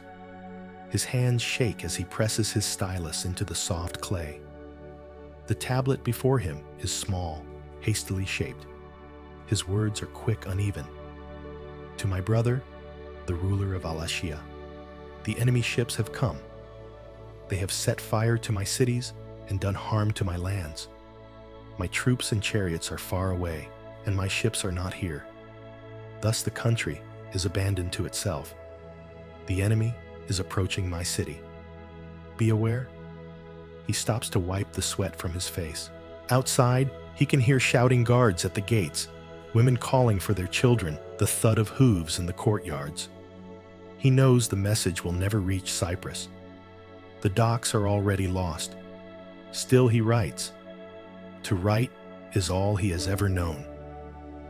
Around him, the room is filled with tablets, thousands of them, the heartbeat of a civilization. Treaties with kings, contracts for copper hymns to the gods, letters from distant merchants, lists of rations, prayers for rain. For generations, Ugarit has been the ledger of the world, a city that remembered for everyone else. And now it will remember its own death. The scribe lays down his stylus and looks out toward the sea. The horizon is red. At first, he thinks it is sunset. Then he realizes it is fire. The invaders come in the night, their ships gliding silently into the harbor. To the people of Ugarit, the sight is almost beautiful. Dozens of hulls outlined in flame, their oars catching the moonlight. By the time the alarm sounds, it is already too late. The sea peoples strike with precision. They are no longer scattered raiders. They are a coalition men, hardened by famine and conquest, guided by the ghosts of the cities they have already destroyed. They move quickly, silently, like men who have done this many times before. At the harbor, merchants and sailors rush to defend their warehouses with whatever weapons they can find. But the raiders have come prepared. They pour through the streets burning as they go, their shields flashing bronze in the firelight. The screams of battle echo between the stone walls, rising into the same night sky that once shimmered with Ugarit's festival torches. The palace guards fall one by one. The temple of Baal, that great house of storms, burns so fiercely that its copper doors melt into green rivers. Statues of gods crack and topple. The sound of collapsing roofs drowns even the cries of the dying. In a small chamber behind the main archive, the scribe continues to write. His words now are not letters, but fragments, half-sentences, lists, prayers. The stylus slips from his fingers. His last tablet reads, "Only, the enemy is within the walls. May the gods..." The sentence ends there. The fires sweep through the archives next. The wooden shelves catch, and for a moment the clay tablets glow orange, as if alive. Then the heat hardens them into stone, baking the final records of Ugarit into permanence. The fire that destroys the city also saves its memory. When the morning comes, the invaders are gone, their ships heavy with plunder. The streets are lined with ash. Bodies lie where they fell. Dogs wander through the ruins. The sea, indifferent as ever, laps gently against the charred piers. For years afterward, the wind will scatter the city's ashes into the water, carrying whispers of what once was. Ugarit, the sailors will say, was a place of trade, of song, of letters. And then they will shake their heads, because there is nothing left to trade, nothing left to sing, no one left to write. We know Ugarit now, not by its monuments, but by its words. When archaeologists unearthed its ruins 3,000 years later, they found more than 10,000 tablets, still legible, still speaking. They tell of treaties and taxes, yes, but also of lullabies, recipes, poems, and dreams. They tell us that Ugarit was not just a port or a palace, but a mind, the memory of an entire age. And perhaps that is what makes its end so haunting. When Ugarit died, the ancient world lost its voice. To the east, the Hittite capital was already gone. To the west, Greece lay in ashes. To the south, Egypt prepared for its final stand. The sea had swallowed the empires whole, leaving only debris to mark where civilization had been. Yet in that debris, there remained a few fragile sparks, the baked tablets, the scarred idols, the bones of scribes who died at their desks. They remind us that even when fire consumes everything, something endures the impulse to remember. Centuries later, when scholars read King Amurapi's last letter, the one the scribe wrote that night, They found it still damp with fear. The words were as clear as the day they were pressed into clay. The enemy ships have come. The letter never reached its destination, but in a way it did. It reached us. Across 3,000 years of silence it speaks, fragile, terrified, immortal. Perhaps in the end that is Ugarit's victory. The city fell. Yes, but it was not forgotten. And somewhere in that final moment, before the flames took him, perhaps the scribe knew. Perhaps he pressed the last tablet with trembling fingers and thought someone will read this. He was right. While the rest of the world burned, Egypt still gleamed. Its temples were clean, its priests perfumed, its pharaoh still divine. To the Egyptian eye, chaos was a foreign thing, something that happened beyond the deserts, in the lands of unreliable barbarians and forgetful gods. Egypt, they believed, was eternal. But eternity had begun to flicker. When the sea peoples swept across the Mediterranean, they left ruin in their wake: the ashes of Cyprus, the silence of Ugarit, the collapse of the Hittites. The tide rolled south, and there, at the very bottom of the world's map, waited the Nile. The year was around 1207 BC, the reign of Pharaoh Meremptah, son of the great Ramesses II. Egypt was still strong, but weary, its limbs stiff with age. Its borders were stretched thin. Libyan tribes pressed from the west. Canaanite cities whispered rebellion in the east, and to the north rumors reached the court of strange ships gathering beyond the horizon. Meremptah's spies called them those who came from the sea. At first, the reports were dismissed. Egypt's enemies were always landbound. The desert and the delta's marshes had been their eternal shields. But soon, caravans stopped arriving from the Levant. Coastal outposts went dark. One morning, scouts returned from the western delta. With grim faces, the enemy had landed. They came not as an army, but as a migration with weapons. Libyans, Shurden, Shekelesh, and Ekwesh, names unfamiliar and unnerving, marching beside ox carts laden with women and children. Their warriors armed in a dozen different styles, their ships hovering offshore like dark wings.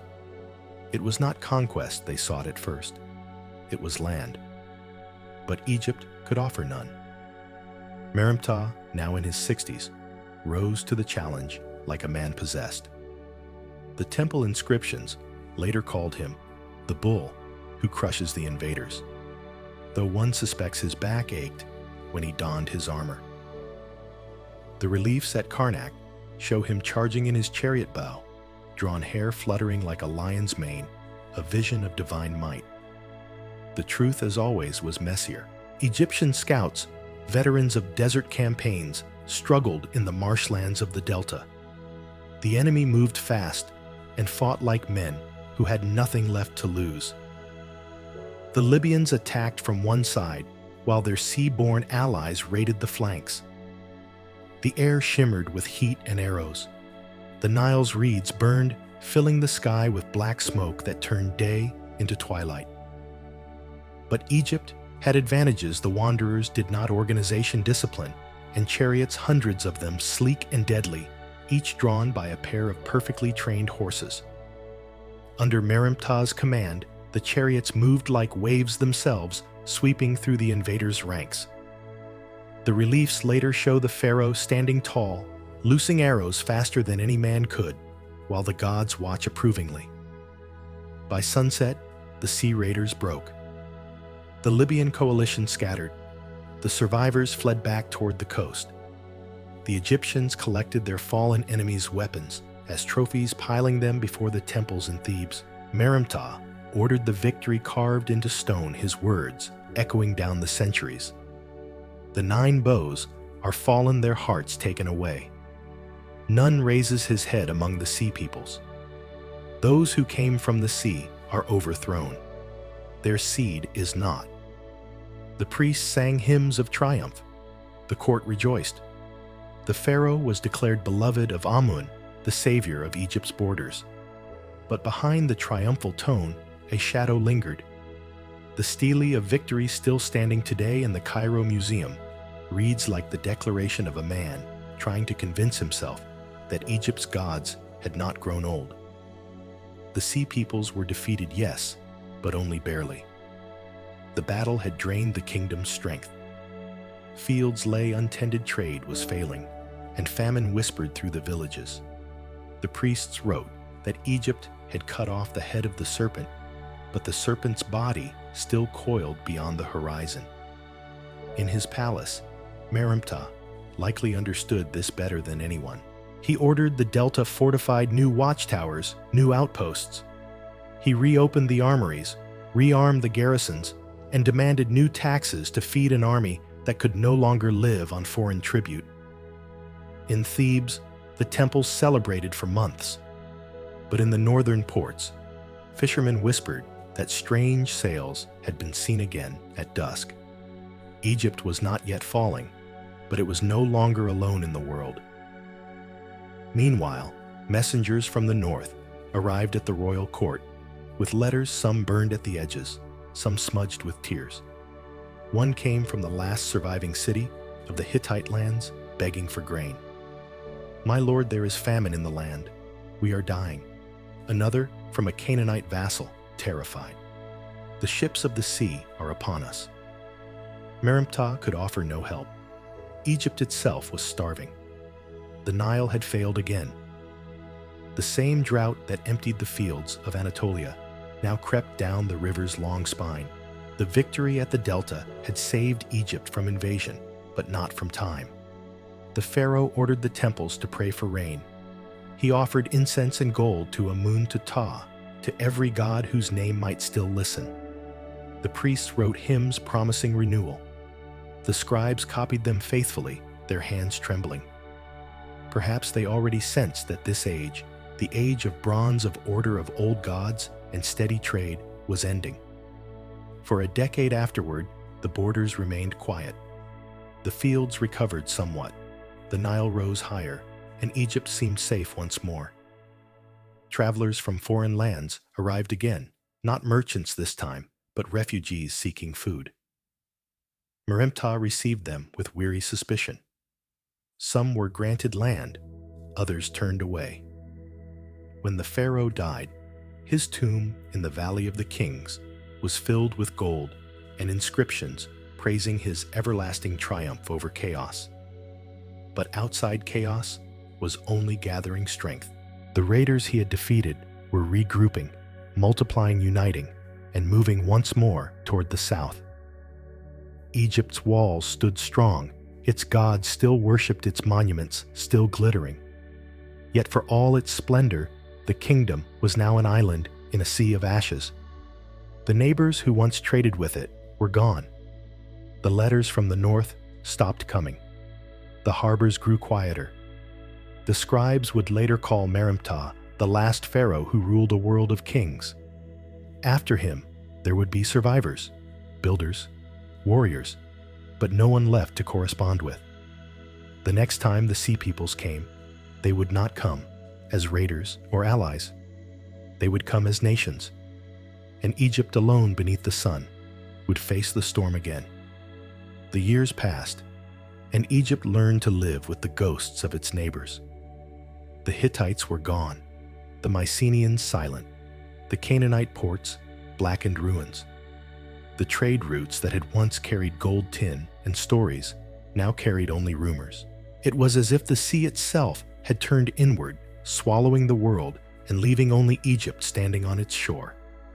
But peace built on emptiness never lasts. In the reign of Ramesses III, the 20th dynasty's greatest pharaoh, the sea began to move again. At first, it was a whisper, reports from merchants of burned islands, missing fleets, and refugees drifting south. Then the rumors grew teeth. Scouts along the Syrian coast saw entire nations on the march, families with ox carts and flocks. Ships filled not only with warriors, but with women, children, and wagons stacked with household goods. The old world had collapsed, and its survivors were coming for the only land still rich, still alive, still whole. The Egyptians called them the peoples of the sea. Ramesses was no fool. He had seen what had happened to the north. He knew that Egypt's wealth, its gold, its grain, its very stability would draw the desperate like flies to honey. And so even as famine stalked his own people, he began to prepare. Orders went out to every province: repair the fortresses, strengthen the fleet, gather supplies. From Nubia to the Delta, scribes counted men, and weapons temples forged bronze for war rather than worship. And the old border posts of Meremptah's time came alive again with soldiers and fear. In his palace at Pi-Ramses, Ramesses III studied reports carved into papyrus and read aloud by trembling scribes. The northern lands are restless. The Hittites are gone. The lands of Cyprus and Arzawa burn. The foreigners move together their families among them. They march upon the sea. He set the scroll down its edges smudged with sweat and looked toward the north, where the wind carried the smell of salt. He had seen enough to know this was not a raid. It was an exodus of empires. The storm began in Syria. The sea peoples, now organized, relentless, united by hunger, fell upon the coastal towns one by one: Alashia, Arwad, Byblos, Ashkelon. Each name that once shimmered with trade and song became another pyre. The invaders no longer struck and fled. They conquered, settled, rebuilt. Their armies marched alongside their families. This was not war as the Egyptians knew it. It was migration, armed with bronze and desperation. Word came that the last stronghold north of Egypt had fallen. Cities that had sent tribute for centuries now sent refugees, instead ragged, hollow-eyed, pleading for protection. They brought warnings. The sea peoples were building a fleet like nothing seen before. Hundreds of ships, each broad and high-sided, capable of carrying both cargo and warriors. They moved together in disciplined formation, rowing with rhythm that beat like thunder across the water. Ramesses III ordered Egypt's own fleet assembled in the delta. He chose a narrow channel of the Nile, a place where the wind was treacherous and the current slow. He stationed archers on both banks and hidden towers among the reeds. The Egyptians knew their waters. The invaders did not. The pharaoh intended to make the river itself his ally. Before the storm reached Egypt, a strange calm settled over the land. The temples glowed in the evening sun. The priests burned incense and recited hymns to Amun, pretending that order still ruled the universe. Yet in the villages, farmers looked north with unease. They had seen the sky at dawn glowing red in the direction of the sea. Then one morning, the lookouts on the coast raised their horns. On the horizon, the ocean turned black with sails. The invasion had begun. The sea peoples came like a moving continent. The names of their tribes, Shurdan Shekelesh, Cheker, Weshesh, and Peliset, would later be carved into stone by Ramesses' own hand. They came in thousands, driving oxen and wagons before them, their ships thick as locusts on the sea. In the paintings that would later decorate the temple of Medinet Habu, you can still see the men with plumed helmets, round shields, and long swords curved like smiles. Their ships have high prows shaped like birds, and their women and children sit among the cargo, watching the coastline of Egypt approach like a promised land. Ramesses III met them head-on. His army moved north, chariots rolling across the delta marshes, war horns blaring. The Egyptians fought with precision, born of long-habit archers, firing from behind wicker shields, infantry, advancing in lines tight as woven cloth. The pharaoh himself rode at the front, his chariot horses foaming with sweat, his bow drawn to full tension. The first clash came on land, where the sea peoples advanced through Canaan, met Egyptian steel. The air was filled with dust and screams. Spears flashed like lightning. The foreigners fought savagely, but Egypt's discipline held. When night fell, the invaders withdrew to their ships, leaving the fields littered with bodies. But the pharaoh knew the greater battle was still to come, a battle not on land, but on water. The sea peoples had not only warriors, but fleets vast and swift, and they were sailing straight for the Nile Delta. The night before the confrontation, Ramesses prayed before the statue of Amun-Ra. The temple torches burned low, their smoke curling like questions. "Oh, my father Amun," the pharaoh murmured, "you made me king so that order might prevail. If Egypt falls, the world will be darkness. Give me strength to strike like the sun at dawn." Then he rose, fastened his armor, and went to the river. At dawn, the sea itself roared. The ships of the sea peoples appeared row upon row, their sails catching the wind. Behind them trailed the smoke of 100 burning towns. The Egyptian fleet waited in ambush among the reeds, half hidden by mist. On both banks, archers nocked arrows, their bronze points glittering. When the first enemy ships entered the channel, the Egyptians unleashed their trap. Arrows rained down like a storm. The invaders tried to turn, but the narrow waters betrayed them. Egyptian ships rammed from both sides. Grappling hooks flew. The clash of bronze and wood echoed across the delta. The water turned red with blood and pitch. Ramesses III stood watching from the shore, calm and terrible, as the world's last great battle of the Bronze Age unfolded before him. On the walls of his mortuary temple, he would later have it immortalized, the pharaoh towering above the chaos, the sea peoples writhing beneath his arrows, their ships overturned and shattered. When it was over, the sea was littered with wreckage.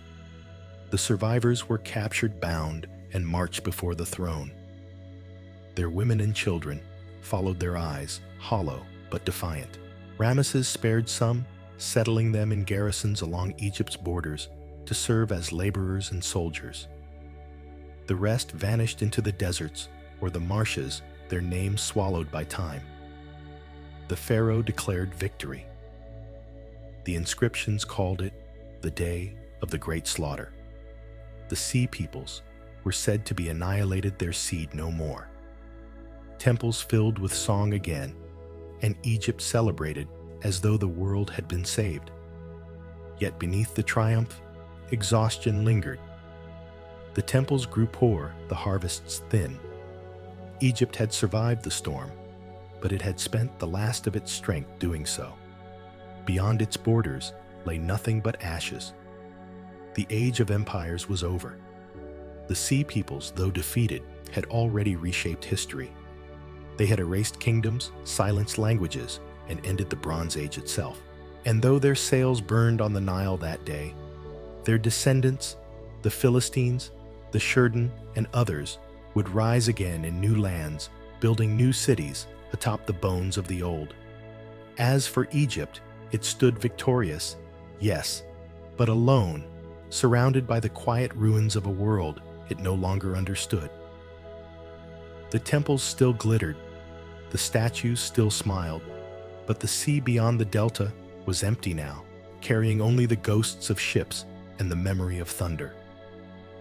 The morning of the battle rose blood red over the delta. The horizon shimmered with heat and dust, and the air was thick with the smell of brine and pitch.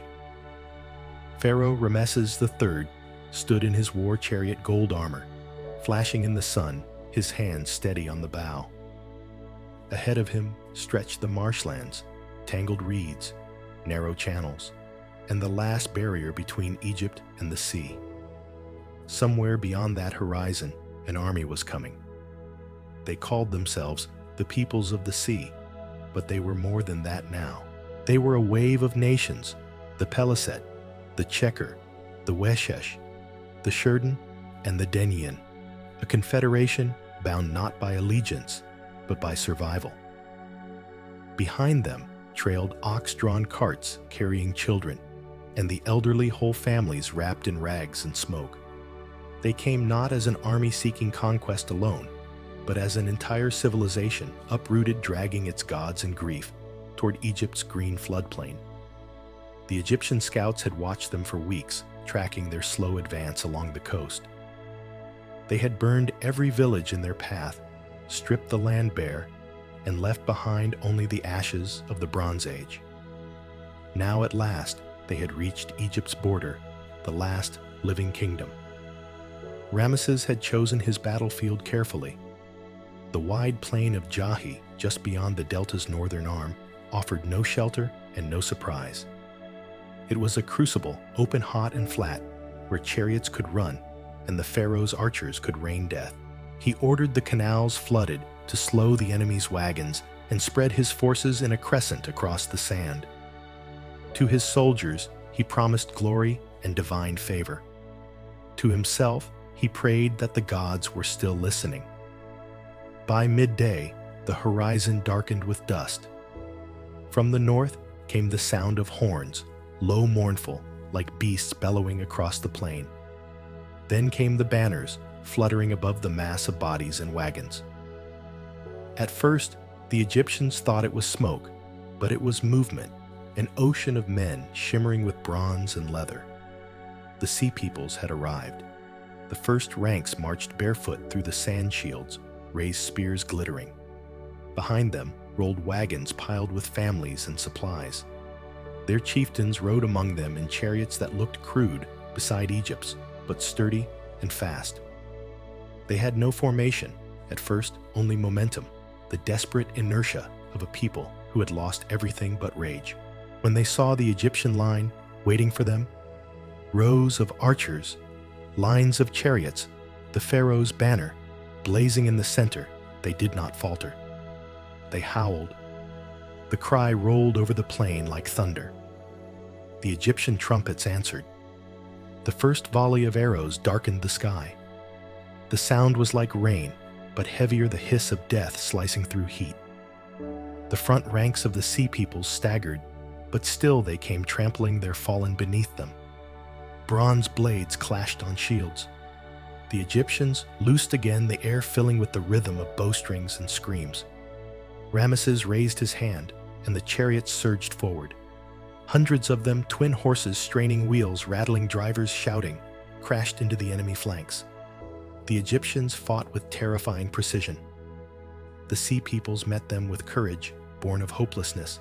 For a moment, it seemed the entire world had narrowed to a single heartbeat of chaos, bronze against bronze, sand against blood.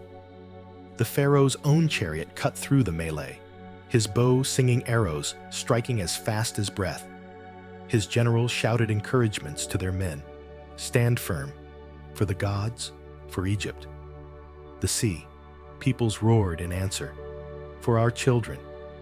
For the sea, the fighting dragged on through the day.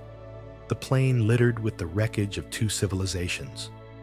Egyptian scribes would later carve neat numbers into stone, 10,000 slain, 9,000 captured, but no inscription could capture the sound, the clash of metal, the cries of the wounded, the thunder of hooves across blood-soaked sand.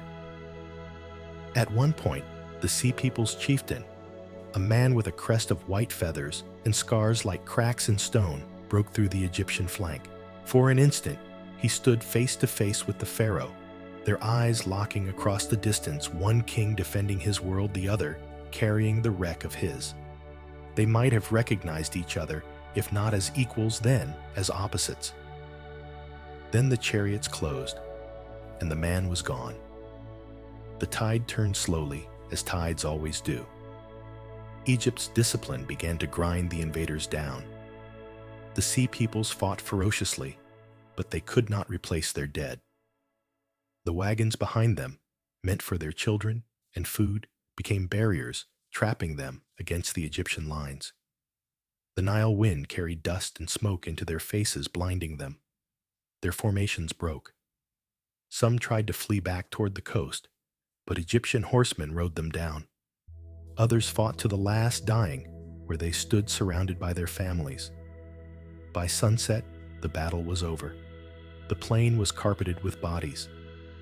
The Egyptian army stood triumphant, though exhausted and bloodied.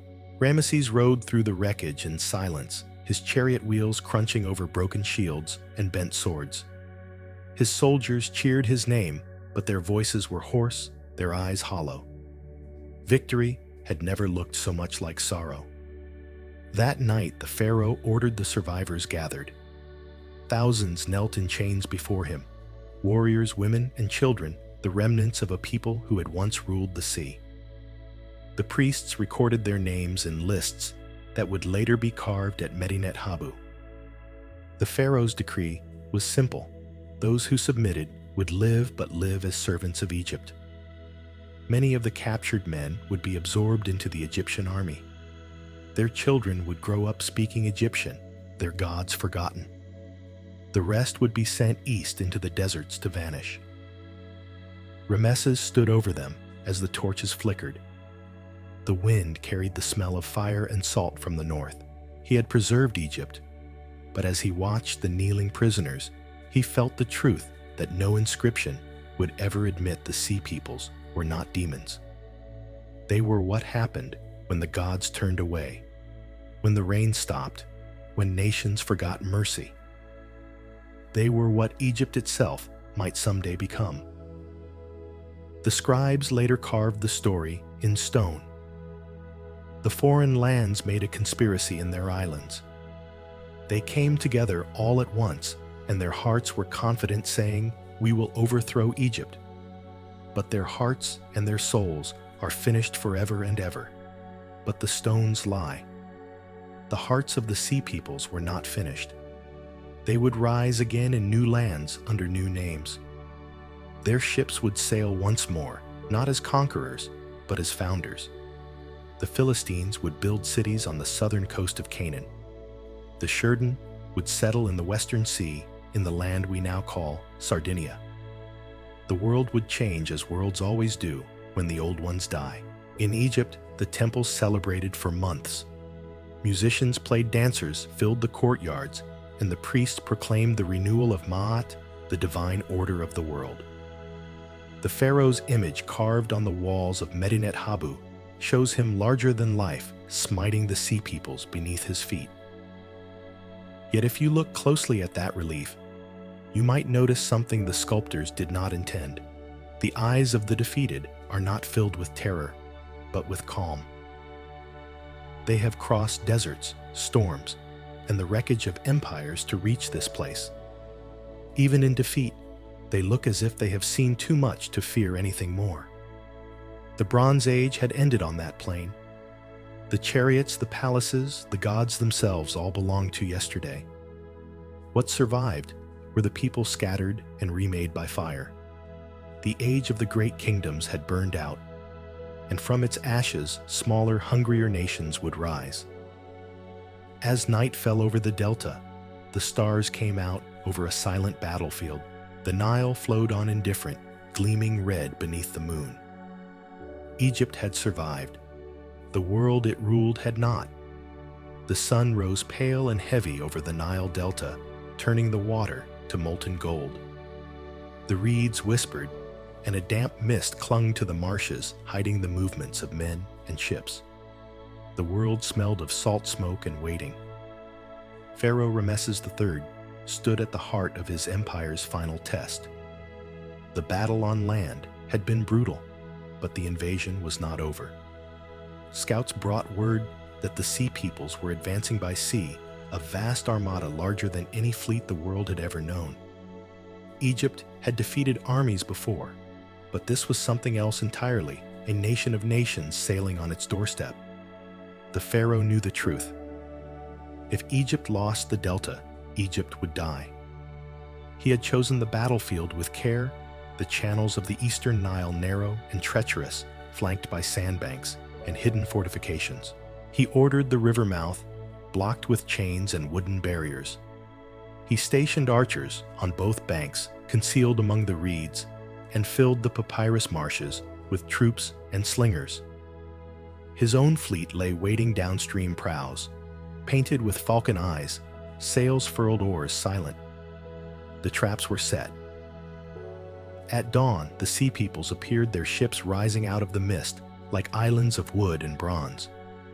The Egyptian scouts counted hundreds vessels broad and high, built for open seas rather than river channels. Each carried warriors with plumed helmets and round shields, their oars beating time in unison. Their ships' prows were carved into the heads of birds' bulls and beasts gleaming in the morning sun. The Egyptians on the shore watched in silence. The sound of drums carried across the water, slow, rhythmic, like a heartbeat of doom. The first of the foreign ships pushed into the mouth of the Nile, unaware of the trap. Their hulls creaked in the current, their sails snapping. From the marshes came a sudden cry, horns blaring, drums pounding. The air exploded with sound. Loose cried the Egyptian captains. A rain of arrows darkened the sky. The shafts hissed like serpents as they fell. The first volleys struck the decks of the lead ships. Men staggered shields, splintered bodies toppled into the water. The sea itself seemed to writhe. The sea peoples shouted in defiance, trying to raise their sails, but the wind turned against them. The narrow channels betrayed them. The tide pulled them inward, even as they tried to back away. Then from both sides, the Egyptian fleet emerged sleek, fast, deadly. Their oars cut through the current with precision, their hulls painted with the sacred emblems of Horus and Ra. The Egyptian marines leapt aboard the enemy ships, bronze blades flashing, grappling hooks flying. The channels erupted into chaos, ships, colliding masts, splintering, men screaming as they fell into the dark water. Ramesses' strategy was merciless genius. The sea people's massive ships could not maneuver. Their size became their prison. One by one, the Egyptians rammed them, splintering hulls and overturning decks. The archers along the banks kept firing without pause, their arrows finding any gap in armor or shield. On the decks of the sea people's ships, the battle raged hand to hand. The Egyptians fought with curved swords and short spears trained for close quarters. The invaders fought with desperate fury, men who had crossed half the world only to find themselves trapped in a watery grave. One Egyptian officer, in a letter later preserved on papyrus, described it simply: the sea was choked with the fallen. The ships burned, and the river ran red. In the chaos, the sea people's women and children watched from the wagons they had left on the shore, their faces pale in the smoke. For them, this was not just a battle. It was the end of a journey that had begun generations before, when their homes first failed and the rain stopped falling. Now, here at the edge of Egypt's green paradise, that long wandering ended in fire. Ramesses III watched the battle from a command platform on the riverbank. He stood motionless as the sky turned black with smoke. When his generals shouted that victory was certain, he did not answer. His eyes were on the river, on the faces of the dying men, both Egyptian and foreign, sinking beneath the waves. Perhaps he saw in that chaos the price of survival. By midday, the last of the sea people's ships were sinking or aflame. The survivors, those who had not drowned, were dragged to shore in chains. Egypt's soldiers raised their spears and cried out the pharaoh's name: Ramesses, the great defender, he who smote the peoples of the sea. That moment would be carved forever into stone. On the walls of Medinet, Habu Ramesses' mortuary temple, the reliefs show the battle in perfect order, the pharaoh serene and divine drawing his bow, the invaders flailing beneath him, their ships neatly capsized. The hieroglyphs praise his power, his godlike strength, his eternal victory. He made the river a sea of blood. The corpses of the foreigners flowed to the shore. Their ships and their hearts were shattered together. It was the last great victory of the ancient world. But even in triumph, Egypt was exhausted. The battle had cost the pharaoh dearly: thousands of men, countless ships, and most of the kingdom's reserves. The treasury was nearly empty, the harvests thin, the population restless. The temples of Amun and Ra sent complaints written in delicate hieratic script. There is no gold, no incense, no bread. Ramesses paid them in promises. The captured sea peoples were settled along Egypt's frontiers as the pharaoh decreed. Some were given small plots of land. Others joined the army. They rebuilt what they could, bringing their crafts and their gods with them. Egypt absorbed them, as it had absorbed so many before. Among them were the Philistines, who would soon move north to Canaan and build cities there, cities whose names would echo through future ages: Gaza, Ashkelon, Ashdod, Ekron, Gath. The Nile, ever patient, washed away the blood. The reeds grew back green and indifferent. The birds returned to the marshes. For a time, Egypt stood alone again, a solitary light in a world of darkness. But even that light was fading. The empire's wealth was gone, its trade network shattered. The temples that once sang for eternity now whispered their prayers in half-empty halls. Beyond the delta, the ruins of the Bronze Age still smoked beneath the sun. Ramesses III had saved Egypt, but only Egypt. The age of the great kings was over. No more letters would pass between Pharaoh and foreign brothers. The palaces of Hadassah and Mycenae were dust and their languages forgotten. On the walls of Medinet, Habu, the pharaoh, is carved forever young, eternally victorious. Yet if stone could dream, perhaps those walls would remember differently the roar of the sea, the smell of fire, the cries of children in ships that would never reach shore. The Bronze Age had ended, not with a whimper, but with thunder, a war so vast and final that the gods themselves must have turned away. What remained was silence, a quieter, humbler world learning to live amid the ashes. And in that silence, the sea kept its secrets. Beneath the calm blue waters of the delta, where the ships of the sea peoples had burned the bones of two civilizations, lay together conquerors and defenders alike, cradled by the river that had seen them both rise and fall. Egypt had won, but the world it ruled was gone forever. When the fires died down and the smoke of the Bronze Age cleared, one question lingered like a ghost over the ruins: who were the sea peoples Egypt's hieroglyphs listed their names proudly carved into stone as proof of Pharaoh's triumph? The Shurden, the Shekelesh, the Luka, the Denayan, the Checker, the Peliset, and others now lost to history. But the inscriptions stopped short of explaining who they actually were. The pharaohs, it seems, were too busy winning to wonder. So the mystery began. Archaeologists, centuries later, would piece together fragments from burned cities, scattered artifacts, and half-remembered names, trying to give these wanderers faces again. They traced the sea peoples not as a single nation, but as a patchwork of survivors, tribes and communities uprooted from their homelands by famine, earthquakes, rebellion, and climate. Together, they formed a tide of movement that overwhelmed the known world.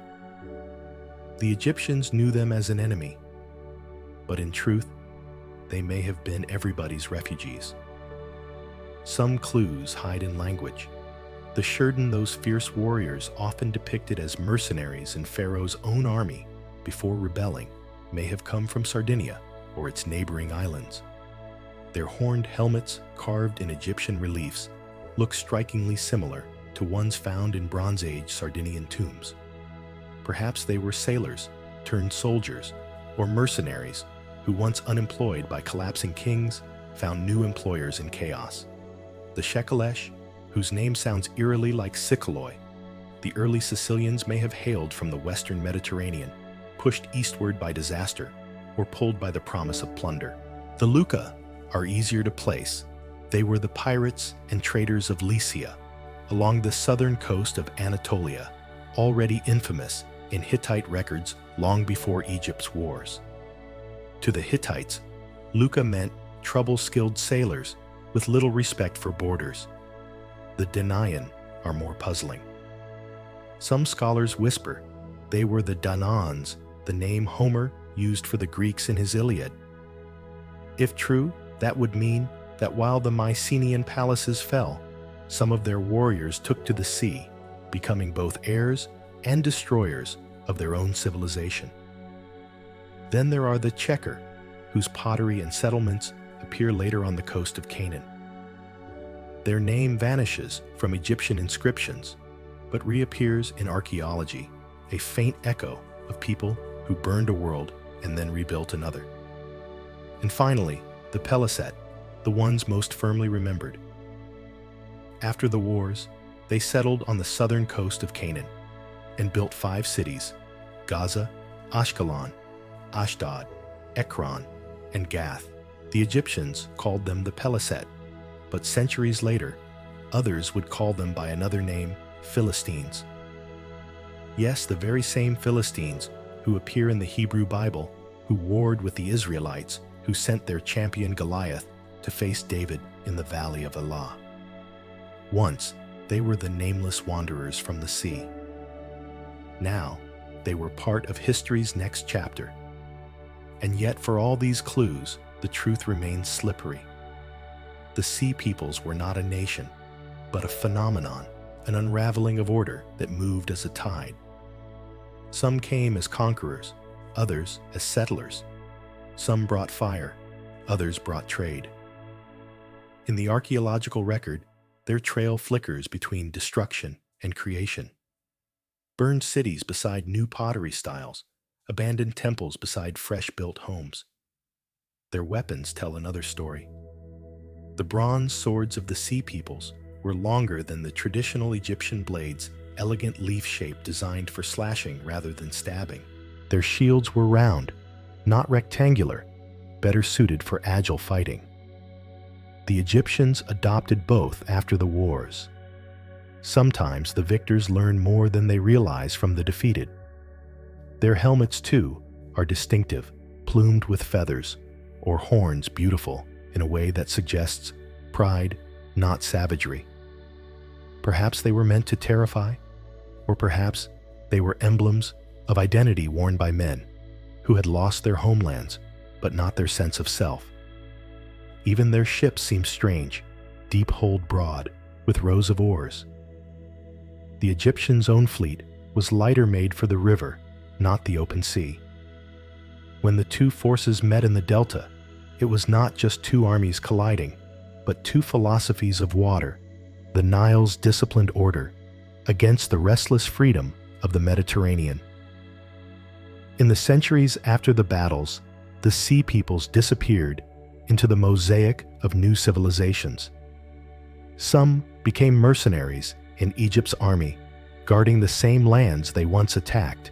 Others, like the Philistines, built cities that would become trade hubs in their own right, linking Egypt and the Levant once more. The very thing that had once destroyed the Bronze Age movement now rebuilt it in a new form. And so, the line between villain and survivor blurs. Were the sea peoples destroyers, or were they simply the first to live through the death of a world and refuse to die with it? Perhaps both. History rarely gives us neat endings. If you stand today on the coast of Ashkelon and listen to the wind, you can almost hear the echoes of their ships, the creak of oars, the rhythmic chant of rowers, the voices of people who called no king their master and no land their home. In truth, the sea peoples were never one people. They were the moment when the world forgot its borders, when famine war and the collapse of kings turned scattered tribes into a storm. Their names are fragments, Shurden Checker Peliset, but their legacy is larger than any empire. The kings they fought carved their defeat in stone. The sea peoples carved their memory into the sea itself. And when the waves of the Mediterranean still wash against the shores of Egypt, Syria, and Greece, perhaps, just perhaps, they are whispering the same question that has haunted history ever since. Who were we when the world ended? The fires had burned out, the battles ended, and the Bronze Age lay silent beneath its own ashes. But the sea patient, as always, kept moving. From its waves, the survivors of that long catastrophe began to find land again, not as conquerors this time, but as settlers. Among them were the Peliset, the people whom Egypt had fought and later recorded as one of the sea peoples. Their ships beached upon the southern coast of Canaan on a stretch of land between the dunes and the sea, where the soil was rich and the rivers gentle. There they built anew, not tents or temporary camps, but cities, 5 of them great and enduring: Gaza, Ashkelon, Ashdod, Ekron, and Gath. Together, they formed what history would later call the Pentapolis, the 5 cities of the Philistines. It is strange how history folds in on itself. These same people, who had once burned the ports of others, now became the keepers of their own. They had come as wanderers, but on this coast, they learned stability again. Their walls rose from the rubble of the Canaanite towns they replaced, built from ash and limestone and will. Imagine walking through one of these cities in its early days. The air hums with the sound of hammers and the chatter of new languages mingling together, remnants of Aegean Greek, Anatolian dialects, Canaanite Semitic. Markets form at the harbors. Fishermen pull in nets heavy with silver fish. Potters shape vessels painted in styles that mix Mycenaean elegance with local earthiness.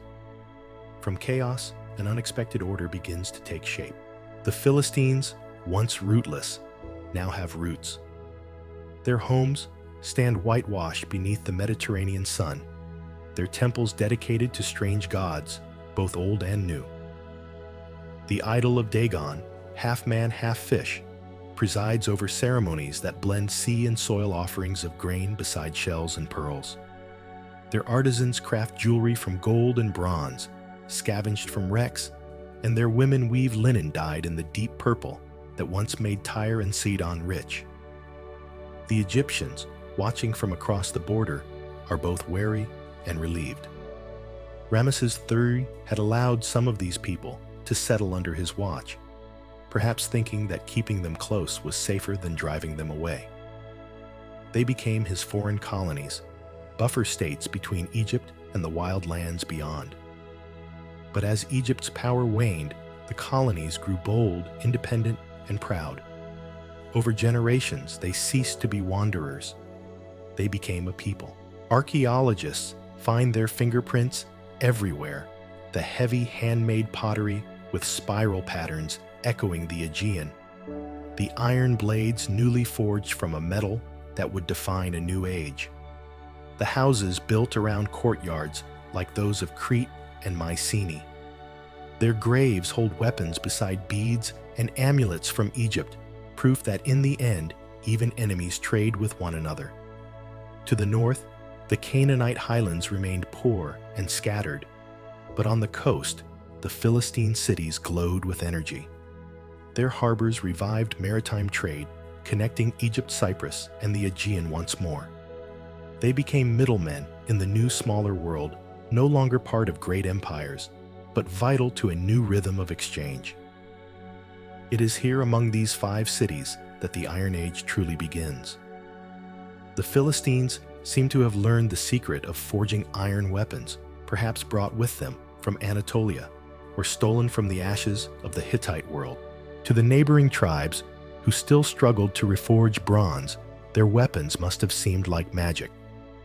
The metal was harder, the blades sharper, and the Philistines' armies nearly invincible. But even they could not escape history's pattern. Power attracts rivals. In the hills to the east, small Canaanite tribes began to unite shepherds and farmers who told stories of a single God, of deliverance from slavery, of a land promised to them. They called themselves Israel. And soon their stories and the Philistines' power would intertwine in ways that would echo for thousands of years. Before those clashes, though, before Samson, before David and Goliath, there was a brief time of peace. The Philistines thrived. Their cities grew rich on trade. Ships returned once again to the same sea that had carried them from exile to home. Their children spoke new languages, sang new songs. They were no longer the sea peoples. They were farmers, merchants, artisans, citizens of a new world, rising from the bones of the old. When the archaeologists of the modern world dig into their ruins, they find signs of prosperity, but also memory. Beneath each city lies an older layer of destruction, burned ash from the Bronze Age collapse. The Philistines literally built their homes on the ruins of catastrophe. Their cities were resurrection stories carved in stone. It is almost poetic that the same people who brought down empires should become the first to build anew, carrying with them fragments of every culture they had encountered, the Aegean grace of their pottery, the Anatolian sturdiness of their architecture, the Egyptian discipline of their administration, the Canaanite spirituality of their gods. They were not one thing anymore. They were many. And perhaps that was their strength. For all the hatred their name would later carry Philistine used by others to mean crude or uncultured, they were innovators. They mastered the new Metal Age. They revived art and trade. They kept the flame of civilization alive when almost everyone else had lost it.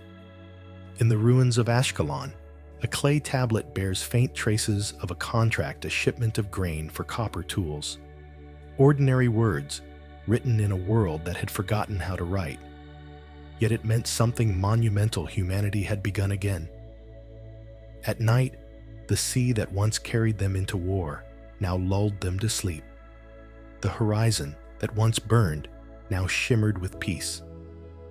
For the first time in generations, children grew up without the memory of flight. The waves whispered, but now they whispered softly, as if telling the weary world that it could rest. The sea peoples had become the land's people. The wanderers had found home. And yet beneath every lull lies the promise of storm. The next chapter of their story and of the reborn world would not be peaceful for long. Across the hills, a shepherd boy was learning to sling a stone. The age of fire had passed. The old empires were gone, their kings forgotten, their gods broken, their palaces long since claimed by roots and silence. But from that silence, something new began to grow. The earth, as it always does, healed. The scars of the Bronze Age became the soil of the Iron Age, and out of the ashes, new cultures began to weave themselves together like wildflowers sprouting from a field that once burned. It started with the simplest of acts survival. The sea peoples now scattered across the Mediterranean became farmers and craftsmen again. The Philistines cultivated wheat and barley along the coasts of Canaan. The Shurden, perhaps in Sardinia, raised sheep on green hills far to the west. Other groups, unnamed, faded quietly into the lands they had conquered, their languages and customs dissolving like salt into water. But their influence remained hidden in the tools and words of those who came after. In the cities of the Philistines, archaeologists find something remarkable: pottery styles that blend Mycenaean curves with Canaanite color local clay mixed with foreign designs. Their vases are painted with swirling octopuses and fish, reminders of the sea that had both cursed and carried them. In the temple's altars combine Egyptian stonework with Aegean motifs. It is as if the survivors of the collapse, no longer bound by empire, had finally learned the art of borrowing, of blending instead of conquering. Trade, the old pulse of civilization, slowly began to beat again. Small ports along the Levant reopened their harbors, filled not with the fleets of great kings, but with modest merchant ships, each carrying scraps of what was lost: jars of oil, beads of glass, tools of bronze, and increasingly iron. The sea, once a corridor of war, became once more the thread of connection. And with trade came innovation. Somewhere, perhaps in the ruins of Hittite smelting workshops, or in the mountains of Anatolia, people learned to forge iron not as a rare curiosity, but as a craft. The secret spread quietly, perhaps carried by refugees, perhaps rediscovered in desperation. Unlike bronze, which depended on far-flung trade routes for tin and copper, iron could be found in many lands. It was difficult to work, yes, but it was abundant. And so, As the Bronze Age empires had collapsed because they were too connected, the new Iron Age world rose because it was self-sufficient. Iron tools changed everything. Farmers plowed deeper. Warriors carried stronger swords. Ordinary people, who had once relied on distant kings for bronze, now shaped their own future from the earth beneath their feet. The gods of empire gave way to the gods of hearth and field. Everywhere cultures mixed. The Philistines traded with Phoenicians. The Phoenicians sailed west, founding colonies that would someday become Carthage. The Greeks, crawling out of their own dark age, borrowed ship designs and writing systems from the very peoples who had once been called barbarians. Even Egypt, tired and diminished, absorbed the new ideas. Quietly iron blades in its army foreign settlers, in its delta new words, slipping into its language like whispers. The world was smaller now, humbler, but more human. For centuries, the great palaces of Mycenae and Hattusa had been the world's stage. History was the story of kings, but the Iron Age belonged to the villagers, to blacksmiths, potters, farmers, and sailors. They built smaller, but they built with endurance. The cities that rose from this era, Tyre, Sidon, Ashkelon, Athens, were not monuments to divine power, but marketplaces of exchange. And in their mixing, a new idea took root that civilization did not need to be commanded from above, but could grow from below, carried by ordinary hands. It's easy to romanticize this time as a rebirth, but for those living it, it was hard and slow. Droughts still came, crops failed, raiders still haunted the edges of the known world. But somehow, people adapted. They traded when they could, shared when they must, and learned from whoever was left standing. If you could stand on a coastal hill around 1000 BC and look out over the Mediterranean, you would see not the glitter of palaces, but the flicker of countless small fires, each village, each settlement, each new language and faith glowing like embers in the dark. The world was quieter now, but not dead. It was thinking. It was changing. And beneath that quiet hum of renewal, the legacies of the sea peoples still lingered. Their descendants tilled new soil, built new gods, and shaped the next chapter of civilization. The fierce independence that once drove them to sea became the defining spirit of the age to come. The courage to move, to adapt, to begin again after everything ends. For though the sea peoples had no empire, no single homeland, their story lived on in the very essence of the Mediterranean, in the way ideas move with the tide, in the way cultures borrow and blend, in the way humanity again and again finds life in ruin. And so the world did not end in their wake. It simply became new. When the smoke of war finally lifted and the last of the sea people's ships lay buried beneath the waves, the survivors did what survivors always do: they adapted. The story of the sea peoples did not end in defeat or victory, but in absorption, in the slow and ordinary miracle of living on. History rarely tells us about what happens after the battle's end. The chronicles stop at triumph, the inscriptions freeze at victory, and the conquerors move on. But the world itself keeps breathing. Somewhere beyond the reach of scribes and kings, the defeated began to rebuild their lives. Many of the captured sea peoples, those who had surrendered at the Nile or in the Delta, were settled in Egypt. Rameses III, ever pragmatic, turned his enemies into workers and soldiers. He called them foreign contingents, and they appear in Egyptian records not as slaves, but as servants of the state guards, masons, farmers. They tended canals and harvested grain, rebuilt the temples they once threatened to burn. Their children learned Egyptian married locals, and within a generation, their names blended into the endless roll of Egyptian labor rosters. The pharaoh's victory was complete, not only in arms, but in assimilation. Others were allowed to leave, drifting eastward into the Levant. Some became mercenaries, selling their skill with sword and bow to whoever could pay small Canaanite kings, Phoenician traders, or the rising city-states that dotted the coast. The sea peoples, once feared as destroyers, became the muscle of a new age, wandering soldiers whose knowledge of the sea and war made them indispensable in a fragile world learning to stand again. In Canaan, some of their families mingled with local populations, becoming indistinguishable from them. Villages once burned by their fathers were rebuilt by their sons.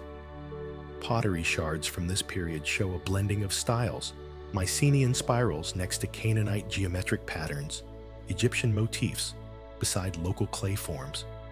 Cultures that had once fought each other now shared the same hearths. The Philistines, the most famous of their descendants, thrived, as we've seen, turning plunder into prosperity. But others faded quietly into anonymity. The Trojans, who had once fought both for and against Egypt, may have sailed west and settled on the island that still bears their name, Sardinia. There, the Nuragic civilization flourished, its stone towers and bronze warriors echoing faintly of Hittite and Aegean memory. The Shekelesh, perhaps kin to the Sicilians, vanished into the western sea, leaving only the faint echo of their name on the tongues of later mariners.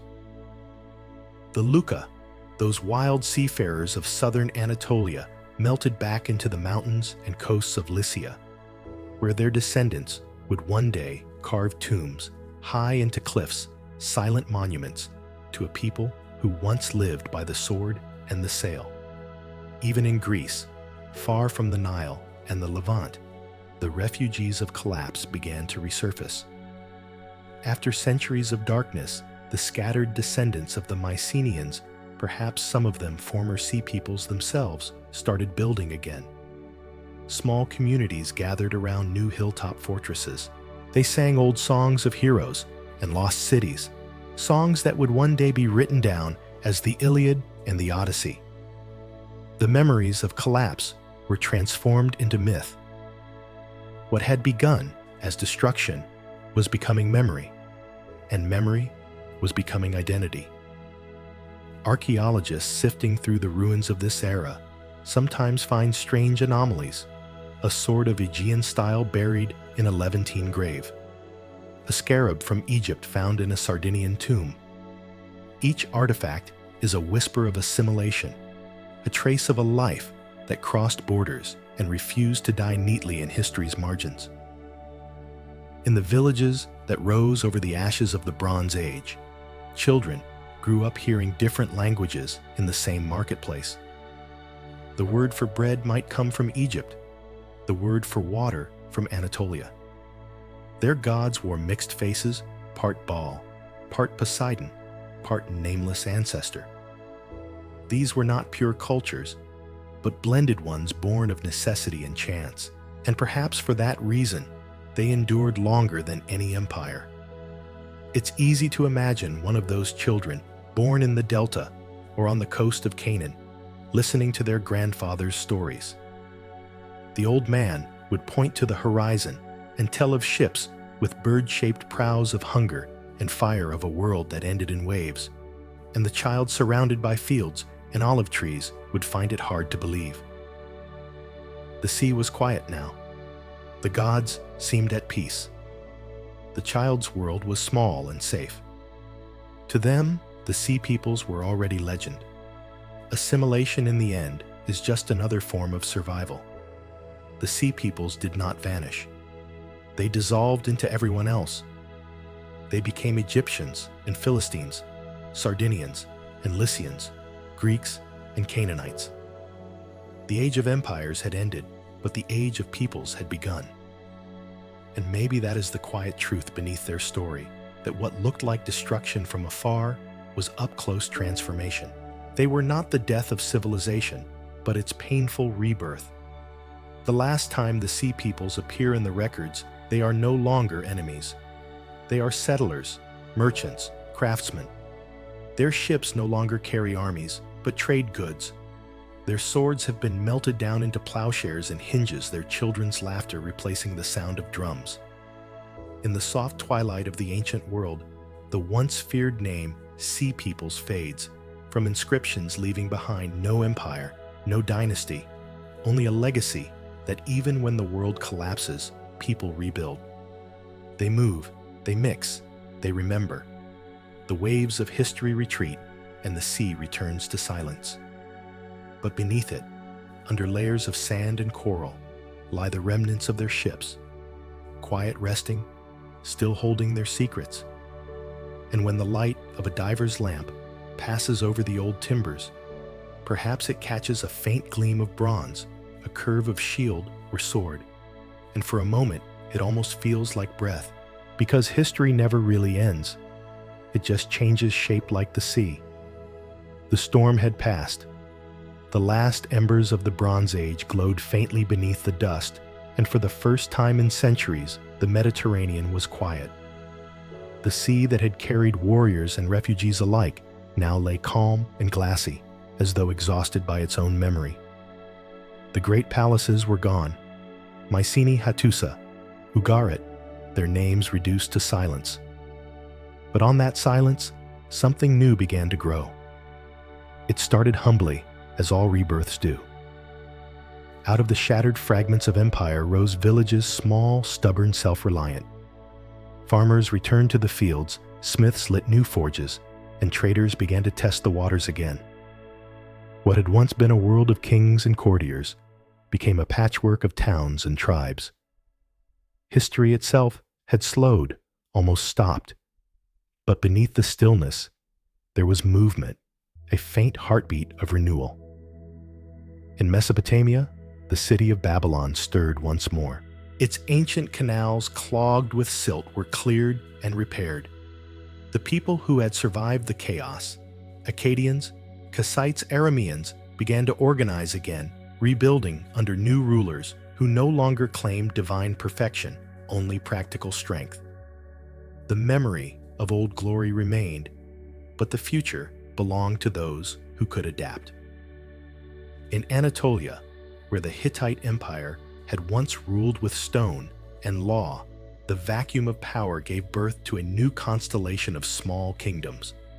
The Neo-Hittites, as modern historians call them, kept fragments of the old world alive. Their kings wrote in cuneiform. Their temples honored the storm god Tarhuna. Their artisans carved lions, like those that had guarded Hattusa. But they were smaller, now humbler. Their power came not from armies, but from survival, from endurance. To the west, the Phoenicians, descendants of the old Canaanite ports, emerged as masters of the sea. Their ancestors had watched Ugarit burn, had seen the Sea People's ships fill the horizon, and they had learned the lesson well. The key to survival was mobility. They rebuilt their cities, Tyre Sidon, Byblos, on islands and promontories easy to defend. Their ships grew sleeker, their captains bolder. Within a century, they were sailing farther than anyone before them to Cyprus, Crete, even beyond the Pillars of Hercules into the unknown Atlantic. The Phoenicians did not build empires of land, but empires of water. They traded purple dye glass and cedar for tin and silver, carrying with them not armies, but alphabets, a new way of writing, simple enough to be learned by merchants, not just scribes.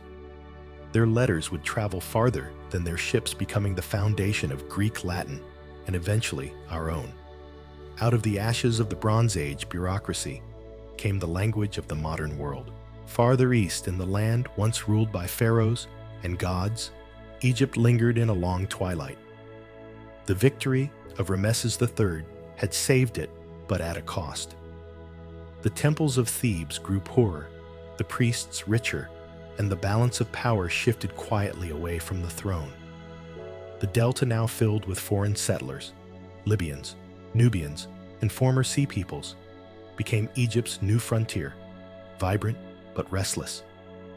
The old divinity of kings faded, replaced by something more human: governance, by compromise, by priests and generals. Egypt would endure, but never again would it command the world. To the north, in the ruins of Greece, people began to sing. The palaces of Mycenae were gone, but the memory of their heroes lived on in song, the echo of 1,000 campfires, where stories were told of gods and men of Troy, and Ithaca of kings and wanderers. These oral traditions passed from mouth to mouth, became the Homeric epics centuries later. The Iliad and the Odyssey, the first great poems of a world rediscovering its voice.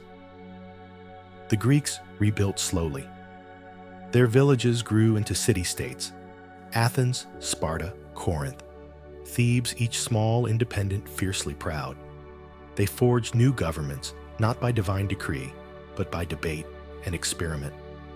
From the ruins of monarchy, they invented citizenship. From the ruins of empire, they imagined freedom. The age of kings gave way quietly to the age of people. Everywhere the great collapse had done something strange. It had flattened the world. The hierarchies of the Bronze Age pharaohs above priests, kings above commoners, had been shaken loose. The survivors had no time for divine perfection. They had to eat, to trade, to live. And in that shared struggle, humanity became more equal, more inventive, more curious. This was the legacy of the collapse, not ruin, but reinvention. The Sea Peoples, though their names had faded, left their fingerprints everywhere. They had shown what it meant for cultures to collide, to merge, to transform. They had carried ideas from one coast to another, even through violence. Their descendants tilled the soil of new nations. Their ships inspired new designs. Their language lived on in borrowed words. They were both the destroyers and the midwives of a new age. By 900 BC, the world was unrecognizable. Bronze had yielded to iron. Empires had given way to networks.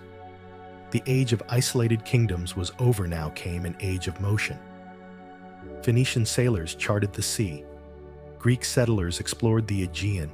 Israelite prophets thundered of justice and exile, and Assyrian kings rising in the north began to forge the next great empire of fear and iron. The Mediterranean, once shattered, was alive again, restless, connected, and humming with trade.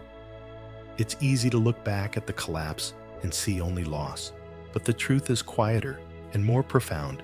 Civilization did not die. It molted. The skin of the Bronze Age cracked and fell away, revealing a harder, leaner world underneath one that could weather the storms that would have destroyed the old. In every ruined city, someone stayed behind. Someone lit the first fire again.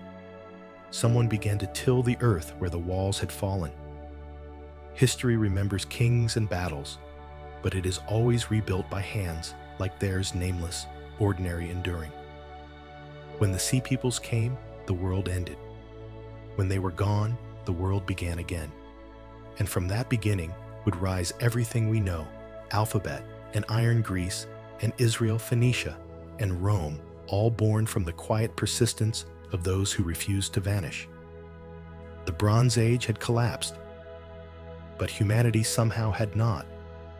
For hundreds of years after the collapse, Greece slept. The proud palaces of Mycenaean Pylos and Tyrans were silent ruins, their halls filled with dust and goats instead of kings and courtiers. The scripts that once kept their ledgers, linear B, had vanished, forgotten by their own descendants. The people who lived among those broken stones no longer called themselves Mycenaeans. They were simply Hellenes farmers and herders who tilled the land and fished the same wine-dark sea their ancestors had once ruled. The old world was gone, but something within them remained, a kind of memory that had lost its words, but not its rhythm. Around evening, fire's elders began to tell stories. At first they were fragments, the ghost of a memory about a hero with shining armor, a city that burned by the sea, a war that lasted 10 years and ended with trickery and fire. As generations passed, those stories grew longer, more detailed, reshaped by each storyteller's tongue. Names solidified: Achilles, Hector, Helen, Odysseus. What had once been the trauma of a civilization's collapse became the mythology of a new one. In the hills and islands, people built small villages, clusters of houses around a hearth, a well, and a temple. There were no more great kings or scribes, no bureaucracies or monumental walls. Life shrank to the scale of the human hand. The people made pottery again simple and geometric. They traded small goods by sea fish, oil wool bronze scraps salvaged from older graves. Slowly, the threads of life rewove themselves into something new. It is easy to call this period the Greek Dark Age, as later scholars would. Indeed, writing was lost, palaces were abandoned, and for centuries there were few monuments. But darkness is only the absence of one kind of light. Beneath that shadow, Greece was quietly germinating. The soil of ruin was fertile. From their scattered villages, new identities began to form. People stopped calling themselves servants of a king or subjects of an empire. They began instead to identify with their land, their gods, their neighbors. The seed of the polis, the city-state, was planted here, born not from royal decree, but from necessity. Each community became its own small world, self-sufficient, yet connected to others by kinship and trade. The sea, once again, was the bridge. Islanders from Euboea and Crete began to voyage east, trading with the Phoenicians and the new ports of the Levant. From them, they borrowed something far greater than gold or glass and alphabet. The Greeks reshaped it, gave it vowels, made it sing. The same letters that the Phoenicians had used for commerce would become the letters of poetry. And out of that new script came the first written words of Europe: sing, O muse of the wrath of Achilles, son of Peleus. The Iliad and the Odyssey, the twin sons of Western literature, were born from the wreckage of the Bronze Age. In their verses lived the memory of what had been lost, the pride of kings, the folly of war, the tenderness of homecoming. Homer, or whoever first sang those lines, did not invent those stories. He inherited them, polished them like sea stones, carried down the centuries. To the Greeks of this new dawn, the past was both warning and inspiration. They revered their ancestors as heroes, but did not seek to rebuild their world. Instead, they built something humbler, yet stronger, a society where citizens debated rather than obeyed, where art was not the privilege of kings, but the expression of free men. Out of the ashes of palaces rose the idea of the individual. They learned to question. The tragedies that later filled their theaters, tales of arrogance and downfall of men defying gods, were echoes of that ancient trauma, reimagined as philosophy. What began as mourning turned into understanding. The Greeks made meaning from ruin. Even their gods changed. The capricious deities of the Mycenaeans, warlike and distant, softened into the Olympians, divine yet familiar, flawed as humans themselves. The world was no longer about obedience to fate. It was about the dance between choice and destiny. In the quiet of their new cities, the Greeks forged the beginnings of everything that would follow: democracy, philosophy, theater, science. Yet all of it was haunted by memory, the sense that greatness, if it forgot humility, would burn as Troy had burned. Centuries later, when the philosopher Heraclitus wrote that war is the father of all things, perhaps he was thinking of this, that destruction and creation are not opposites, but partners in the endless rhythm of history. Standing on a hill above the ruins of Mycenae today, you can still see the sea glittering far below. The wind hums softly through the Lion Gate. The stones are warm with sun older than memory, and if you listen closely, past the rustle of grass, past the call of cicadas, you might almost hear the voices that never truly died, the whisper of sailors who became heroes, the echo of an age that fell but taught the world how to rise. The Greeks had lost everything, and yet they became the poets of rebirth. The sea peoples, who had shattered their world, had also scattered its seeds. And from those seeds grew a civilization that would teach humanity to question the gods, to seek truth, to measure the heavens, and to sing. The world had turned a full circle from empire to ruin, from silence to song. For more than 3,000 years, the sea peoples have refused to tell us who they really were. They left no chronicles, no inscriptions, no boasts carved into stone. They arrived, they burned, they vanished. And ever since, the scholars of the world have been arguing about them fiercely, passionately, often, with the kind of devotion that only the truly uncertain can sustain. If you gather a dozen historians in one room and ask, who were the sea peoples, you will likely get 13 opinions. Some will point to the Aegean, some to Anatolia, others to Sardinia or Sicily, or even distant lands beyond the horizon. A few will shrug and say, they were everyone, and one will whisper, maybe they were us. The mystery began, as all good mysteries do, with fragments, a few Egyptian inscriptions, some scattered pottery, burned cities, broken swords.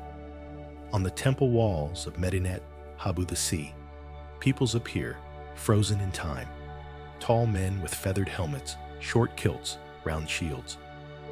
They look oddly dignified for enemies. Their faces are individualized, their eyes calm, almost noble. The Egyptians carved them as foes, yet could not help giving them humanity. From these few clues, entire worlds have been imagined. The Aegean hypothesis argues that they were refugees from the collapsing Mycenaean world Greeks, without palaces sailing eastward in search of food and freedom.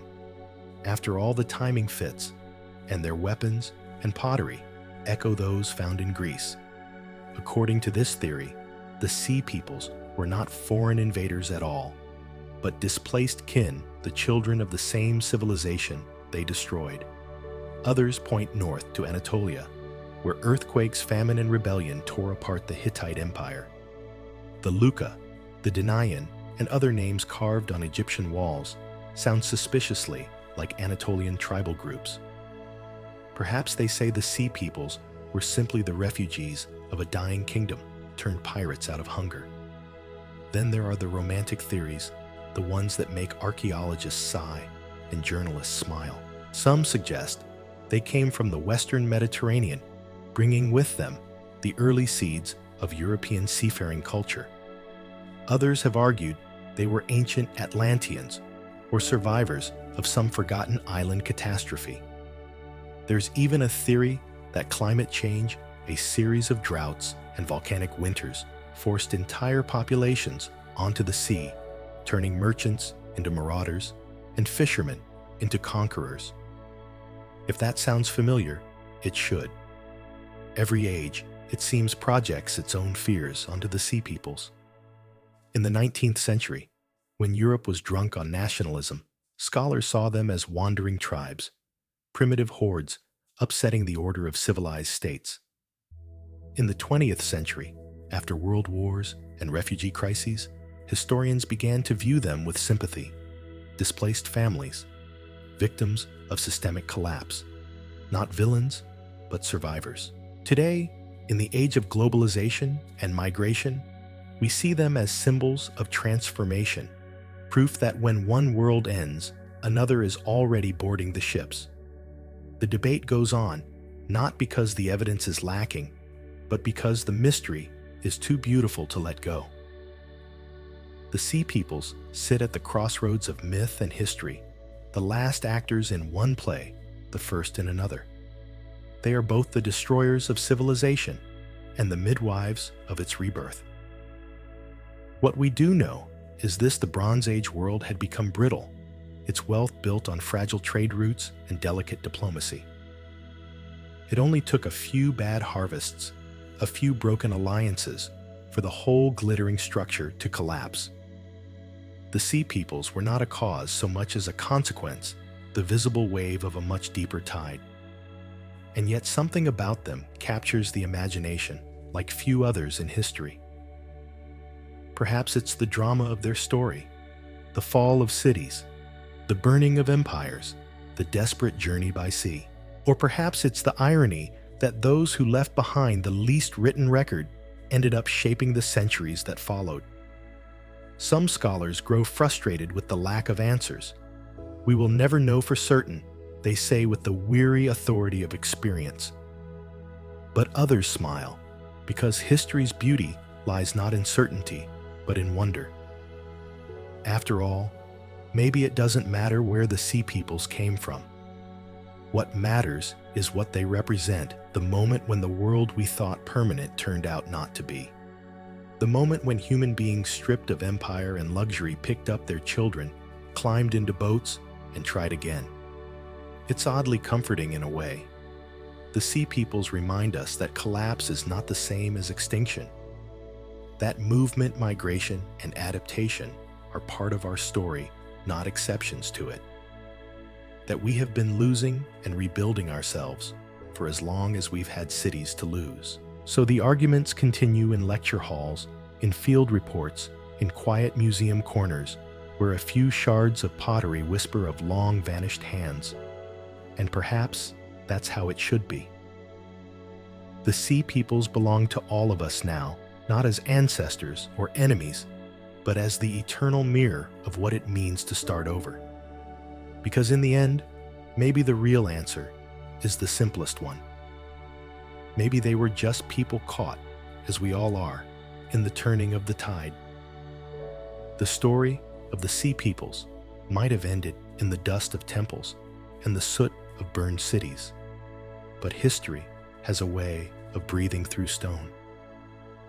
Even now, 3,000 years later, the echoes of that vanished age still murmur beneath the waves. It begins, as it often does, with a diver. Somewhere off the coast of Turkey, near a place called Uluburun, sunlight filters through the water, piercing the blue silence. On the seabed, half buried in silt, lies the skeleton of a ship, its hull collapsed, its cargo spilled like a frozen moment in time. Amphorae of wine and oil, ingots of copper and tin, elephant tusks, Canaanite glass, Mycenaean pottery, a handful of scarabs bearing the names of Egyptian queens. It is a ship from the Bronze Age sunk long before Homer sang a world away from any map we could now draw. To the archaeologists who excavate it, it is a miracle, a time capsule from a lost network that once connected every shore of the ancient Mediterranean. Each artifact is a word from a forgotten language, a token of trade, of trust, of a world that believed itself eternal. And then somewhere between those amphorae and bronze blades, a new question forms. What happened to the people who built this ship, who traded its goods, who drank its wine, who carried its hopes?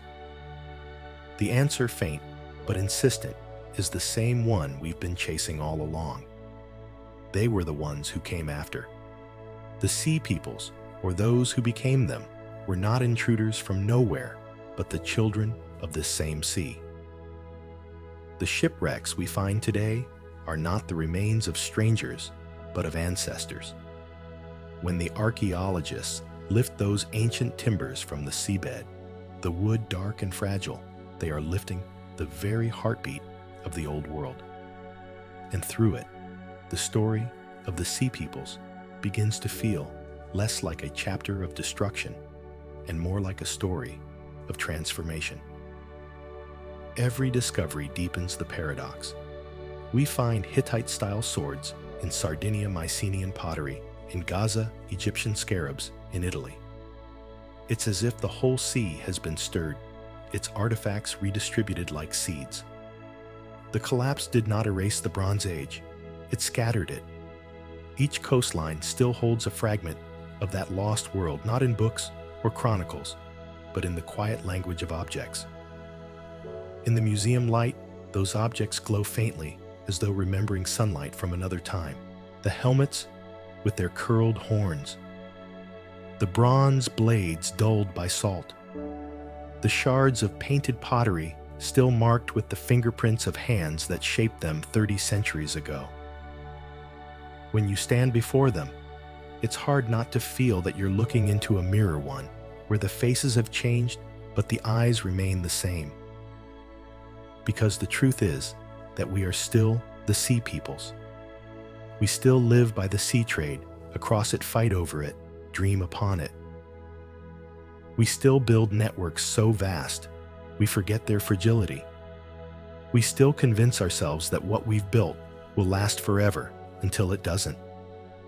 And then when the tides turn, we pick up what remains and start again. That's the haunting beauty of their story. It never really ends. The sea peoples are not gone. They have simply changed shape again and again through every age that followed. The merchants of Tyre, the sailors of Carthage, the explorers of Greece and Rome, all of them inherited that same instinct to leave the shore behind, to take their chances with the horizon. Even now, our satellites trace the same routes. Their ships once sailed, our ports rise where theirs once stood. Our migrations follow the same winds. The Mediterranean has changed names, changed empires, but its song is the same. Sometimes when storms sweep through the Aegean or the Levant, and the sea turns gray and restless, fishermen still find ancient things tangled in their nets: a bronze nail, a shard of amphora, a lump of corroded metal that once was a sword. They pull it from the deep puzzled and lay it on the deck, where it glints wetly in the morning light. For a brief moment, it gleams like a message from another world. Perhaps it's nothing. Perhaps it's everything. For in that single object lies the entire cycle of human history: creation, destruction, rediscovery. A tool, a weapon, a relic, proof that what we call endings are only transformations. On the island of Sardinia, shepherds still walk among the great Nuragic towers, stone fortresses older than memory, built by a people some say were kin to the Shurden. In Ashkelon, schoolchildren play atop the buried layers of Philistine walls, their laughter echoing over the bones of the sea people's descendants. In Hadassah, grass grows over the gates once carved with lions.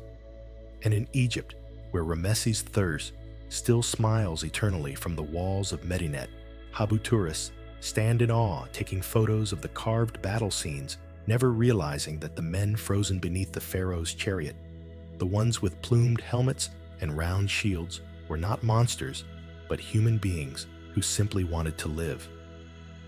That is the true echo of the sea peoples, not war, but continuity. Every civilization, no matter how splendid, eventually faces its tide.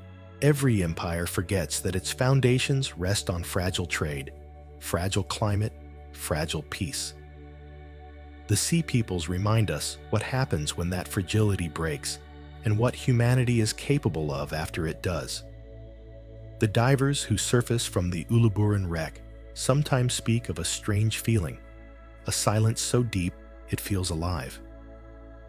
They say that when you hover over that sunken ship, with its cargo of forgotten goods and its broken mast lying in the sand, you can almost hear something, not sound exactly, but presence.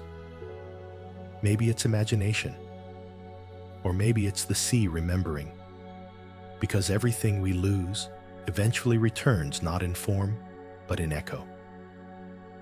And the sea peoples, though their ships have long turned to coral, and dust still move within that echo, the endless rhythm of collapse and rebirth of endings that become beginnings. They are still out there somewhere beneath the surface, in the waves and the wrecks in us. Every civilization thinks it is permanent. That is perhaps the oldest illusion in the world. The kings of Mycenae thought so. The merchants of Ugarit thought so. The priests of Egypt wrote hymns about it. And yet one by one the towers fell, the ships burned, the markets emptied. The Bronze Age was not simply destroyed, it unraveled. No single event ended it. It ended the way worlds always do, quietly at first. Then suddenly, when the balance that held everything together could no longer bear the weight of its own complexity. If the story of the Sea Peoples is about anything, it is about what happens when that balance breaks. 3,000 years later, their echoes reach us with unsettling familiarity. Drought, famine, trade disruption, migration, warfare born of desperation. The phrases could belong as easily to a modern newspaper as to an ancient inscription. The world of the late Bronze Age, for all its chariots and temples, was connected intricately globally, breathtakingly fragile. When one part failed, the whole trembled. Sound familiar? We like to think we have outgrown such vulnerability. We build networks of steel and code. We track our food from field to shelf. We speak of globalization as though it were new. But the truth is older than we are. The Bronze Age did it first. And when it fell all at once, the first global collapse in human history. And yet, humanity did not disappear. That perhaps is the greater truth. When the storms came, literal and metaphorical people moved. They adapted, blended, rebuilt. The Sea Peoples, for all their terror, in Egyptian reliefs, were the living proof of that adaptability. They were the world's refugees, the inheritors of catastrophe, the wanderers who refused to vanish. Their story is not one of destruction, but of resilience. They remind us that collapse does not mean extinction. It means transformation. The droughts that broke their crops and emptied their granaries mirror the droughts we face now. The migrations that reshaped their world echo the ones filling our headlines today. The empires that fell because they could no longer feed their people, how different are they really from our own fragile systems stretched across oceans and screens? But if the Sea Peoples teach caution, they also teach hope. When everything they knew was gone, they made new lives. They carried pieces of the old world into the new one, skills, stories, faiths, technologies. The Philistines built cities. The Phoenicians sailed farther than ever before the Greeks turned grief into song. Out of ruin came invention. Out of silence came language. That is the pattern of us. We break and we rebuild. Standing in a museum, looking at the corroded sword of a Sea People's warrior green, with age useless, now it's tempting to feel pity. But there is also something quietly triumphant in it. That sword is not only a relic of war, it is evidence of survival. It crossed a collapsing world and reached us still speaking, even if only in whispers. And maybe that is all history ever does whisper. It tells us again and again that the world is both fragile and durable, fragile in its details, durable in its essence. The same sea that drowned the cities of the Bronze Age still glitters beneath the same sun. The same wind that filled their sails fills ours. The same hunger to move, to seek, to begin again still drives us. When we look back at them, at the kings and refugees, at the merchants and sailors who became the Sea Peoples, we are not looking at strangers. We are looking into a mirror. We too live in a web of trade so vast that one broken link can shake us all. We too face the slow violence of climate and the quick violence of desperation. We too believe that our cities will last forever, and we too will learn, one way or another, that permanence is a dream, and renewal is the truth that follows it. There's a quiet kind of comfort in that realization. History does not warn us merely to fear collapse, but to understand it, to see it as part of a longer rhythm. Civilizations rise, they shine, they fall, and something new grows from their dust. The names change, the lessons don't. The Sea Peoples were not gods or monsters. They were human beings caught between ages. They remind us that the end of a world is never the end of the world. The same tide that destroys a harbor carries the seeds of new shores. And if you listen even now, you can almost hear them, not their weapons or their war cries, but their persistence. The whisper of oars on the sea, the hum of wind in the sails, the breath of people who refused to stop moving even when everything they knew was gone. It is the sound of continuity. So when we speak of collapse of ancient droughts, fallen cities, broken trade, we are not only speaking of the past, we are speaking of us. We are speaking of every time humanity has stood at the edge of loss and decided stubbornly to endure. Maybe that is why the story of the Sea People still fascinates us, because deep down, we know it is not just their story. It is the story of civilization itself. The story of every rise and fall, every rebuilding, every ship that sets sail into an uncertain future with nothing but hope and courage for cargo. And perhaps one day, when our own ruins lie quiet beneath the earth, when our satellites are dust and our maps forgotten, someone else will stand above them and ask, who were these people? And maybe like us, they will find no clear answer, only the proof that we lived and built and dreamed and began again. The Sea Peoples would understand. The sea is still there. It always is. When you stand on a Mediterranean shore, today perhaps on the cliffs of Sardinia, or the beaches of Gaza, or the long, soft coast of Egypt, you can hear it breathing. The same tide that carried the Sea People's ships now laps quietly against the sand. The same wind that filled their sails still hums across the reeds. Nothing else of their world remains, but the rhythm of water endures unbroken eternal. History, for all its drama, is mostly the story of the sea and the people who keep returning to it. We build our homes near it, we feed from it, we fear it. And when our worlds fall apart, we go back to it, because the sea, for all its danger, never runs out of horizons. That is what the Sea Peoples understood. Or perhaps more truthfully, what they felt before they ever had the words to say it. They were not heroes in shining armor or villains out of myth. They were men and women in wooden ships, carrying the last of their belongings, a bronze sword, a child of God carved from driftwood. They did not know they were ending an age. They only knew they had to move. And isn't that, in the end, the essence of us? We move. We adapt. We chase survival, sometimes clumsily, sometimes beautifully. We destroy and rebuild, often in the same breath. We are both the builders of Mycenae and the wanderers who left it behind. We are both the scribes of Ugarit and the sailors who saw its flames from the sea. The Sea Peoples remind us that history is not made by those who stay still, but by those who move. When their ships vanished over the horizon, the ancient world exhaled, but it did not return to what it was. The Bronze Age had taught humanity how to connect. The Sea Peoples taught it how to change. Their chaos became the compost of civilization. From the ashes of their age grew Greece and Israel, Phoenicia, and Rome. From their migrations came new trade, new alphabets, new myths. Even the idea of the wanderer, the eternal traveler searching for home, begins here. Odysseus, Aeneas, Moses, all carrying echoes of those nameless people who once followed the wind because there was nothing left behind them. Every great journey in myth begins with loss, and every age begins with a collapse.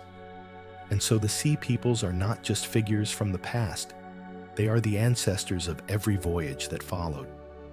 Their oars set the rhythm for every ship that would ever sail Phoenician, Greek, Roman, even ours.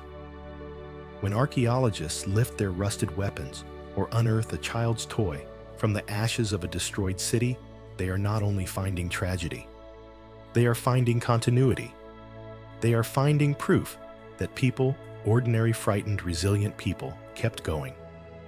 The Sea People's greatest legacy is not destruction, but endurance.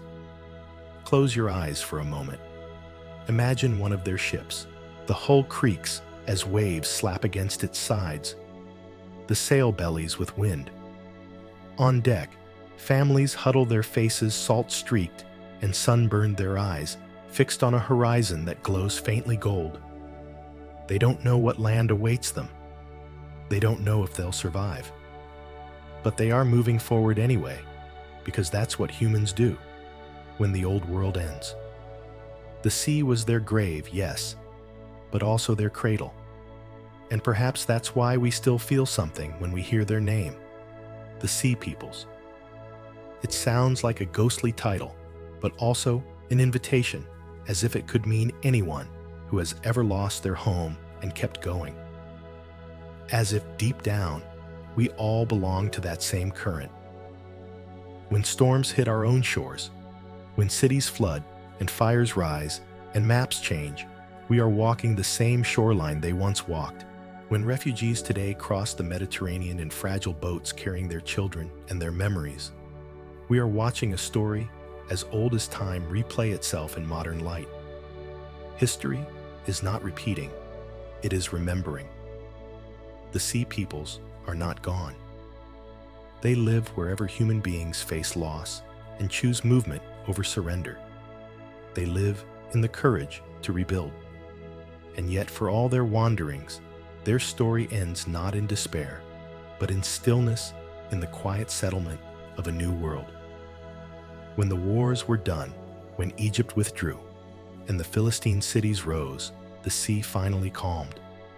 The ships grew fewer. The children of the Sea Peoples were born inland. Their songs changed. The salt in their blood faded generation by generation until the sea became something to visit, not to flee across. But the rhythm remained that pulse of movement, that willingness to begin again. It would beat on through millennia, through the empires of Greece and Rome, through Byzantium, through every voyage that ever dared to leave sight of land. And in a way, that rhythm is still beating tonight. You can hear it if you listen not to history's noise, but to its quiet. The slow crash of waves on rock, the soft hum of wind, the sound of the sea turning over in its sleep. Because history is never only about the past. It is the ocean we all float upon. It carries the wreckage of what came before, but also the driftwood of what comes next. It forgets, yes, but it also remembers in its own language of tides and time. The Sea Peoples were part of that language. Their story born of hunger, carried by wind lost to time, became one more verse in the great poem of humanity. When you fall asleep tonight, perhaps by a window, where the wind sounds faintly like the sea, imagine them still out there, the silhouettes of ships against the horizon, the oars dipping in rhythm, the glow of torches moving across the water. Not invaders, not strangers, just people between worlds, rowing toward the faint promise of dawn. And if there's a lesson to be found in their wake, it's this: no world, no matter how golden, lasts forever. But the sea does, and so do we.